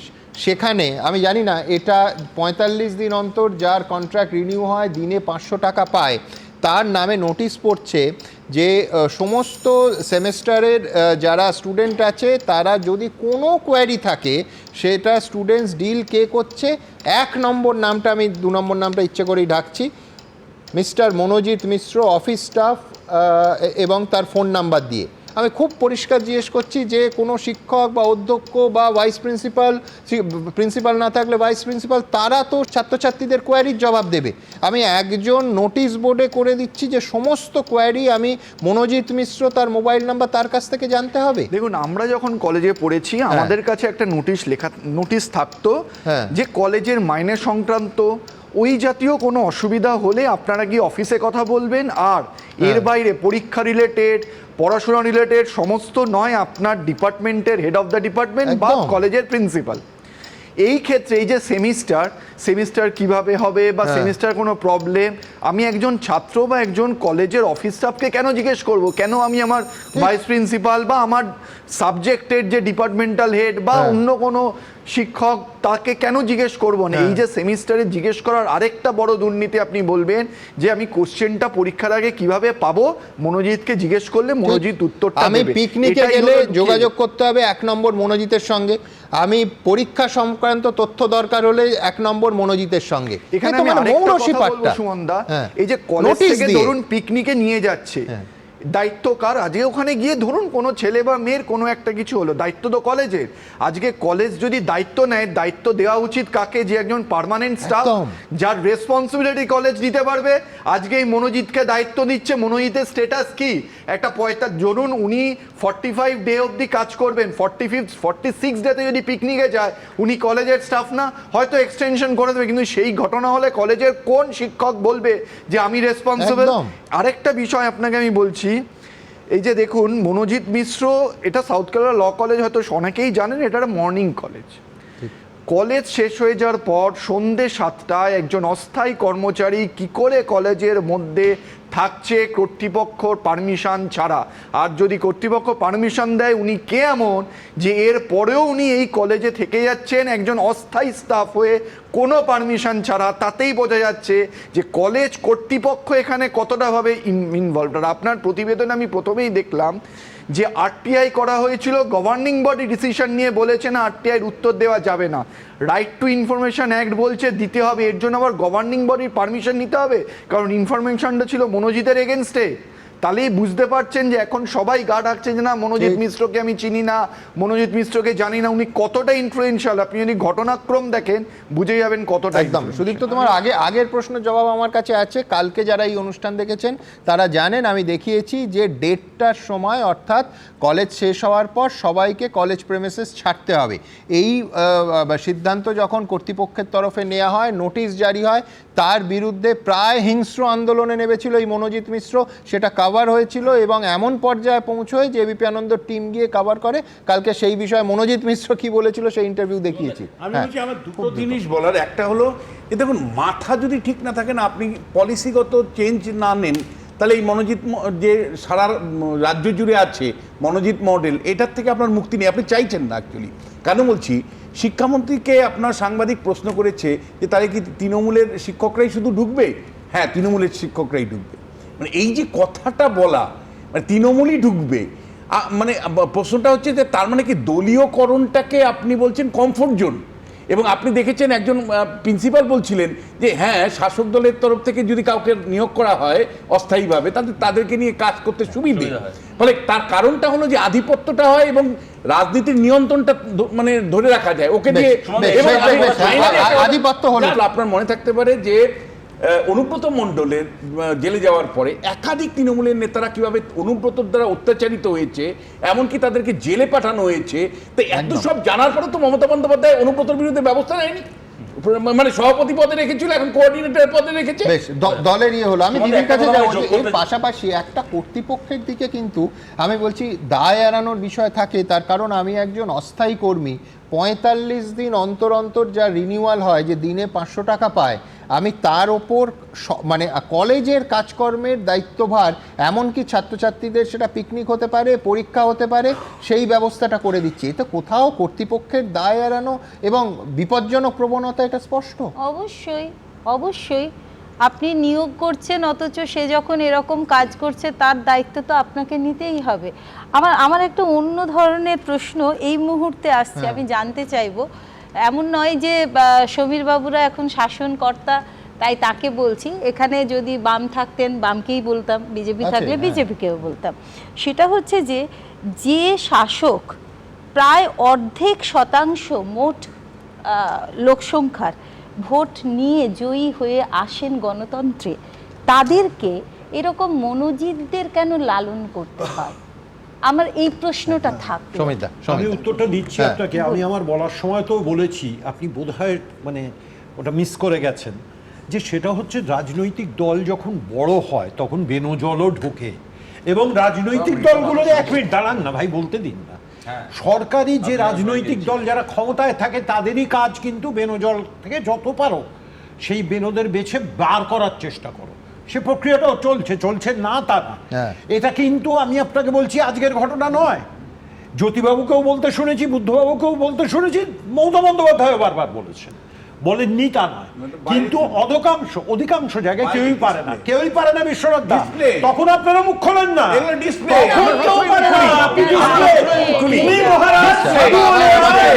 চলে গেছে বেনজলের অস্তিত্ব নিয়ে কারো।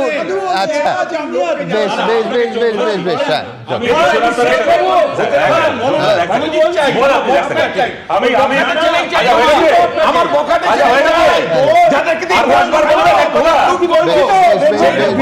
বিশ্বনাথ স্যারের সাথে আমি একটা জায়গায় ডিফার করছি, এটা কোনো মনোজিৎ মডেল না, এটা মমতা মডেল। আমি কেন বলছি, এই যে আমার দলটা তুমি ভালো করে করো, তার বদলে বিভিন্ন সরকারি জায়গা থেকে তোমার মাস গেলে হাত খরচার ব্যবস্থা করে দেবো, যাতে ফুল টাইম তৃণমূল করতে পারো। এইটা উনি শুরু করেছিলেন মুখ্যমন্ত্রী হওয়ার আগে থেকে। প্রথমে ওনার দলের কিছু বুদ্ধিজীবীকে রেলের কমিটি থেকে মাস গেলে 50,000 টাকা, সেই সময় মানে 2009 সালে 50,000 টাকা, আজকে 1 লাখ টাকার কাছাকাছি মাইনের ব্যবস্থা করে দেওয়া। তারপরে সারদায় সেই সময় শঙ্কুদেব পণ্ডা থেকে শুরু করে অর্পিতা ঘোষ থেকে শুরু করে একের পর এক তারা তৃণমূল করবে বলে সারদা থেকে টাকা পায়। এবং সর্বশেষ উনি একটা বলেন রক্ত বসুর কথা, আমি বলছি মানিক ভট্টাচার্যের, আমি এখন ভিডিও দেখাতে পারি, মানে একদম মাইকে দাঁড়িয়ে বলছেন যে ওই মেয়েটাকে দেখলাম পার্টির কাজ খুব ভালো করে করছে, ওরা একটা চাকরির ব্যবস্থা করে দিলাম যাতে ভালো করে পার্টি করতে পারে। এইটা কিন্তু একদম মমতা মডেল, এটা কোনো মনোজিৎ মডেল না। একদম ঠিক বলেছেন। সিপিএম মডেলের একটা কথা বলে দিই, শুধু জ্যোতি বসু মুখ্যমন্ত্রী থাকাকালীন তার আত্মজীবনী লিখেছিলেন, কলকাতা বিশ্ববিদ্যালয়ে কি পদটা পেয়েছিলেন যেন একটু মনে আছে? মনে করিয়ে দেবেন, জ্যোতিবাবুর বায়োগ্রাফি লিখেছিলেন।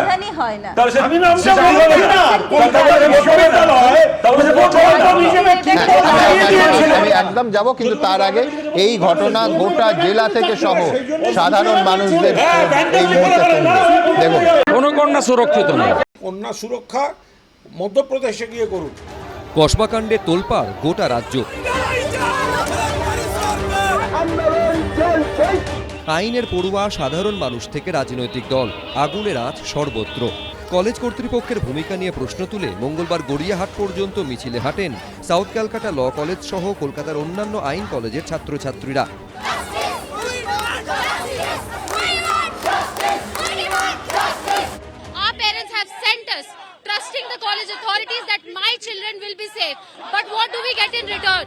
কসবা থানায় ডেপুটেশন জমা দেয় সিপিআই এর ছাত্র সংগঠন।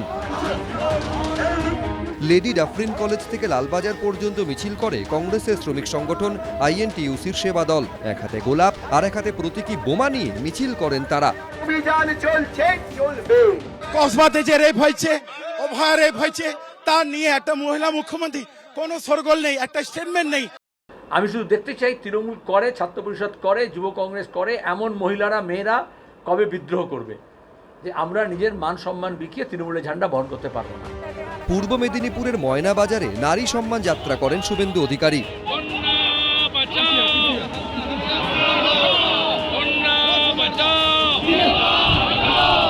ব্যারাকপুরে বিজেপির বিক্ষোভ ঘিরে ধুমধুমার পরিস্থিতি তৈরি হয়।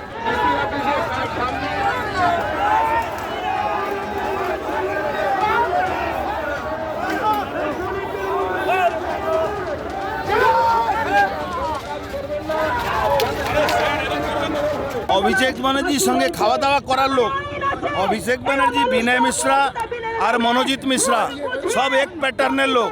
বিনয় মিশ্রা আজকে ভানাতুয়া চলে গেছে, এও কোনো জায়গায় চলে যাবে যদি এর সাজা না হয়। বিরোধী দলনেতাকে বলুন যে এখানে ঘুরছেন কেন, বিজেপি বড় বড় কথা বলছে, ক্ষমা চাওয়া উচিত এসব নাটক করতে নামার আগে। শুভেন্দু অধিকারী কন্যা সুরক্ষা মধ্যপ্রদেশে গিয়ে করুক। সব মিলিয়ে কসবা কাণ্ডে ফুটছে গোটা রাজ্য। ঐশী মুখোপাধ্যায়, ঝিলম করঞ্জায়, ময়ূখ ঠাকুর চক্রবর্তী, এবিপি আনন্দ। বামেদের সময় সুমনদা, এই প্যাকেজে ঢোকার আগে শুনলাম দেবনারায়ণ স্যারকে বলতে যে বামেদের সময় খালি সিপিএম এর লোকেদের চাকরি হতো। আমার মনে আছে এই শোতে একদিন তুমি দেবনারায়ণ স্যারকে জিজ্ঞেস করেছিলে যে আপনার চাকরিটা বামফ্রন্ট সরকারের সময় টাকা পয়সা লেগেছিল কিনা। আমি এক কাঠি এগিয়ে জিজ্ঞেস করছি, কোন সিপিএম নেতার বাড়ি বাজার করে দিতেন আপনি? আচ্ছা, আমাদের সময় চাকরি পেয়েছিলেন, কোন সিপিএম নেতার বাড়ি বাজার করতেন? কোন সিপিএম নেতার বাড়ি বাজারটা করতেন বলুন। আমাকে কেন দিয়েছিল? তার মানে স্বীকার করুন, মেধায় হয়েছিল আপনার চাকরি। তার মানে মেধায় হয়েছিল, ব্রাত্য বসুর চাকরি হয়েছিল সিপিএম আমলে। বলুন ব্রাত্য বসু কোন সিপিএম নেতার বাড়ি বাজার করতো? তার মানে very good, proud of you. তার মানে কমপ্লিট করে চাকরি হতো, বর্তমানে একেবারে আজকের বর্তমানে অতিরিক্ত শূন্য পদে আর্থিক লেনদেন হয়েছে। সিবিআই আজকে কলকাতা হাইকোর্টে একেবারে দর্শহীন ভাষায় জানিয়ে দিল অতিরিক্ত শূন্য পদে নিয়োগের জন্য টাকার লেনদেন হয়েছে। উচ্চ প্রাথমিক মামলায় কলকাতা হাইকোর্টে এমনই দাবি করল সিবিআই। নিয়োগ প্রক্রিয়ায় ব্যাপক দুর্নীতির জেরে বাতিল হয়েছে 2016 গোটা প্যানেল। ঘুষ দিয়ে চাকরি পেয়েছে যারা, তাদের জন্য রাস্তায় বসতে হয়েছে যোগ্যদের। চাকরি ফিরে পেতে রাস্তায় যখন আন্দোলনে চাকরি প্রার্থীরা, তখন অতিরিক্ত শূন্য পদে নিয়োগ ঘিরেও চাঞ্চল্যকর দুর্নীতির অভিযোগ সামনে এসেছে। মঙ্গলবার সিবিআই এর আইনজীবী হাইকোর্টে সওয়াল জবাব পর্বে আদালতে দাবি করেন অতিরিক্ত শূন্য পদে নিয়োগের জন্য টাকার লেনদেন হয়েছে। তবে শারীর শিক্ষা ও কর্মশিক্ষায় কতজন টাকা দিয়েছেন সেটা আলাদা করে বলা সম্ভব নয়। সেজন্য তদন্তের প্রয়োজন, আর সেই তদন্ত শুরু করতে গেলে এফআইআর করতে হবে। সেজন্য প্রয়োজন আদালতের অনুমতি। ওয়ার্ক এডুকেশন, ফিজিক্যাল এডুকেশনেও টাকার লেনদেন হয়েছে সে কথা উল্লেখ রয়েছে। তাহলে এই টাকার লেনদেন কারা করলো, কারা বেনিফিট পেল, সিবিআই তদন্ত হওয়া উচিত কি উচিত না। 2016 নিয়োগ প্রক্রিয়ায় দুর্নীতি সামনে আসার পর সরকারি সিদ্ধান্তে অতিরিক্ত শূন্যপদ তৈরি হয়। কলকাতা হাইকোর্ট থেকে সুপ্রিম কোর্ট হয়ে সেই মামলা ফিরে আসে কলকাতা হাইকোর্টে। হাইকোর্টের নির্দেশে শারীর শিক্ষা ও কর্মশিক্ষায় প্রায় 1600 পদে নিয়োগ আটকে।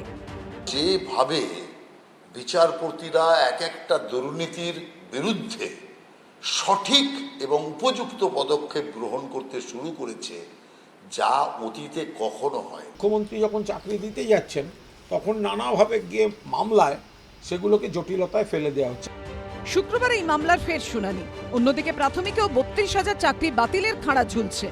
2023 সালে তৎকালীন বিচারপতি অভিজিৎ গঙ্গোপাধ্যায়ের নির্দেশে বাতিল হয় 32,000 প্রাথমিক চাকরি। সেই নির্দেশকে চ্যালেঞ্জ করে ডিভিশন বেঞ্চে যায় প্রাথমিক শিক্ষা পর্ষদ এবং চাকরিহারা শিক্ষকরা। প্রাথমিকে 32,000 চাকরি বাতিল মামলায় এদিন বিচারপতি তপব্রত চক্রবর্তী প্রশ্ন করেন, আদালত যদি দেখে যথেচ্ছ দুর্নীতি হচ্ছে, প্রশাসনিক কর্তারা যুক্ত আছেন, মন্ত্রী যুক্ত আছেন, তখন আমরা কি করব? কিছুই করব না। বিচারপতি আরও প্রশ্ন করেন, যদি একজন বিচারপতি দেখেন টাকার বিনিময়ে চাকরি দেওয়া হয়েছে, অনিয়ম হয়েছে, দুর্নীতি হয়েছে, সেক্ষেত্রে একজন বিচারপতি কি করবেন? চোখ বন্ধ করে থাকবেন? গোটা রাজ্যই আজকে দুর্নীতিতে মানে ভরপুর বলা যায়। মানে চারিদিকে যে নিয়োগই হয়েছে সেটাই দুর্নীতিতে একদম মানে পূর্ণ। বৃহস্পতিবার এই মামলার ফের শুনানি। সৌভিক মজুমদার ও ঝিলম করঞ্জায়ের রিপোর্ট, এবিপি আনন্দ। কলকাতা হাইকোর্টেরই আরেকটা গুরুত্বপূর্ণ খবরে যাব, কিন্তু তার আগে দেখাবো আপনারা কি বলছেন। আপনারা জানেন আমাদের ভেরিফাইড এক্স অ্যাকাউন্ট, সঙ্গে সুমন @IAM সুমন। প্রচুর মন্তব্য, দ্রুত একটা মন্তব্য নিয়ে নেব। ভূপতি নস্কর লিখছেন, মাথায় হাত না থাকলে দিনের পর দিন কেউ এভাবে বেয়াদবি করতে পারে না। সৈকত বর্মন লিখছেন, যার বিরুদ্ধে এতগুলো মারাত্মক অভিযোগ তাকে এই গুন্ডামি চালিয়ে দিতে দিল কারা। অতীশচন্দ্র ভাওয়াল লিখছেন, শুধু কসবার ল কলেজ নয়, খোঁজ নিলে দেখা যাবে অনেক কলেজেই টাকা তোলা, থ্রেট কালচার, মেয়েদের ওপর নির্যাতন চলছে। প্রবাল ঘোষ লিখছেন, বহিষ্কৃত হয়েও যে কলেজে ফিরে আসে সে যে কতটা প্রভাবশালী সহজেই আন্দাজ করা যায়। সুভাষ ঘোষাজ্জা লিখছেন, আজ অস্বীকার করলে কি হবে, মনোজিতের কাজ কারবার সবকিছুই জানত দল। আমি এইখান থেকে আমার পরের প্রতিবেদন আপনাদের সামনে রাখবো যে এসএসসি নতুন যে পরীক্ষা বিধি, সেই বিধি নিয়ে আজকে স্কুল সার্ভিস কমিশন একেবারে সরাসরি কলকাতা হাইকোর্টে মাননীয় বিচারপতি প্রশ্নের মুখে পড়ল। মাননীয় বিচারপতি সৌগত ভট্টাচার্য একাধিক প্রশ্ন তুললেন, বিশেষ করে নির্দিষ্ট করে যাদের অযোগ্য চিহ্নিত করা হয়েছে তারা কেন পরীক্ষায় বসার সুযোগ পাচ্ছেন। স্পষ্ট প্রশ্ন, দেখুন। কেন নতুন বিধি এনে জটিলতা তৈরি করা হলো? সুপ্রিম কোর্টের রায়ে অযোগ্যরা পরীক্ষায় বসতে পারবে না, তা নিয়োগ বিধিতে নির্দিষ্টভাবে কেন উল্লেখ করা হয়নি? 2025 সালের নতুন বিধি সংক্রান্ত মামলায় কলকাতা হাইকোর্টে প্রশ্নের মুখে পড়ল স্কুল সার্ভিস কমিশন ও রাজ্য সরকার। দুর্নীতির অভিযোগে সুপ্রিম কোর্টের নির্দেশে এসএসসি 2016 সালের গোটা প্যানেলই বাতিল হয়ে গেছে। চাকরি হারিয়েছেন প্রায় 26,000 শিক্ষক শিক্ষিকা ও শিক্ষাকর্মী। এরপর গত 30শে মে নতুন নিয়োগ প্রক্রিয়ার বিজ্ঞপ্তি প্রকাশ করে রাজ্য সরকার। নতুন বিধি অনুযায়ী এবার 60 নম্বরের লিখিত পরীক্ষা নেওয়া হবে, আগে যা ছিল 55 নম্বরের। নতুন পদ্ধতিতে একাডেমিক পারফরমেন্সের গুরুত্ব হ্রাস করা হয়েছে। শিক্ষাগত যোগ্যতার জন্য আগে আবেদনকারীরা পেতেন 35, এখন পাবেন 10। পাশাপাশি শিক্ষকতার অভিজ্ঞতার জন্য 10 ও লেকচার ডেমনস্ট্রেশনের জন্য 10 নম্বর ধার্য করা হয়েছে। এই বিজ্ঞপ্তিকে চ্যালেঞ্জ জানিয়ে হাইকোর্টে মামলা করেন চাকরিহারা শিক্ষকদের একাংশ। সেই মামলাতেই মঙ্গলবার বিচারপতি সৌগত ভট্টাচার্য বলেন, যেখানে সুপ্রিম কোর্ট স্পষ্ট করে বলে দিয়েছে পুরনো বিধি অনুযায়ী নিয়োগ হবে, সেই নির্দেশের পরও কেন নতুন বিধি এনে জটিলতা তৈরি করা হচ্ছে? অযোগ্যদের পাশাপাশি যোগ্যদেরও চাকরি চলে যাওয়ার পর থেকে বারবার অভিযোগ উঠেছে রাজ্য সরকার অযোগ্যদের পাশে দাঁড়াতে বেশি তৎপর। সুপ্রিম কোর্ট জানিয়েছিল অযোগ্যরা পরীক্ষায় বসতে পারবেন না।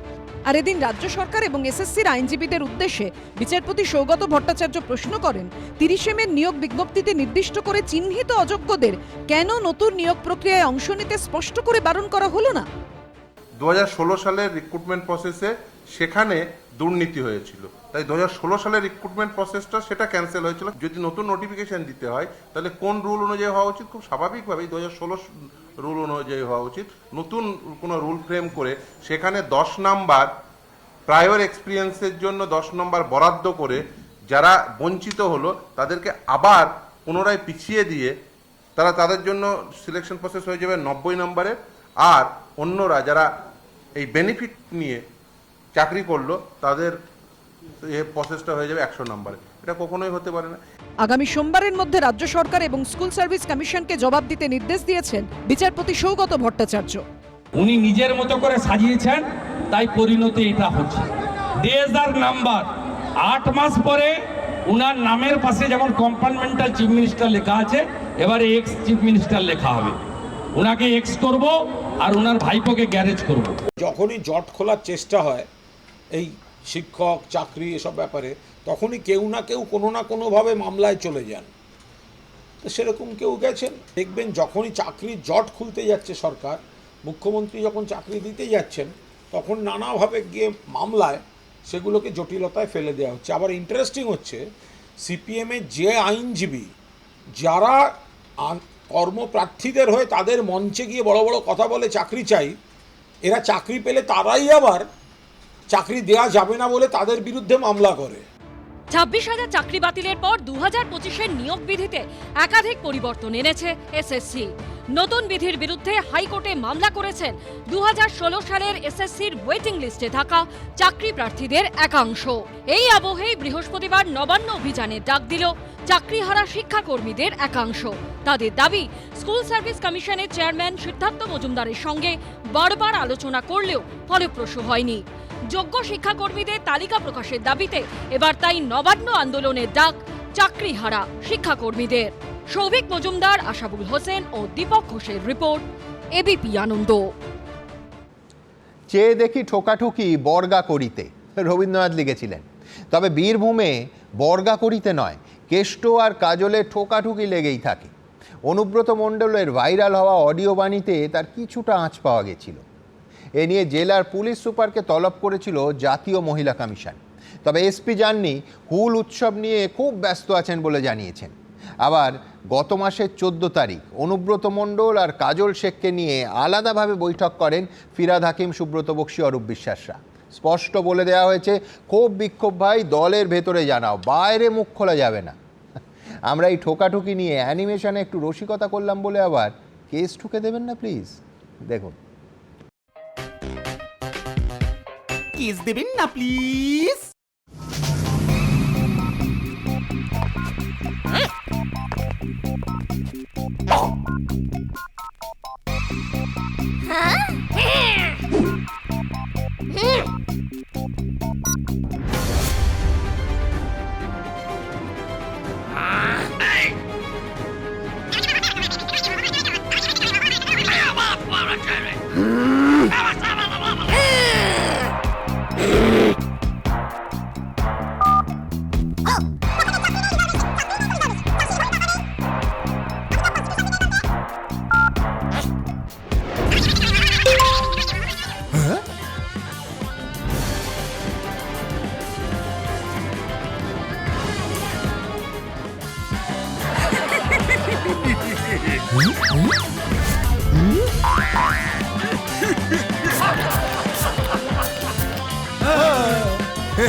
কিস দেবেন না প্লিজ?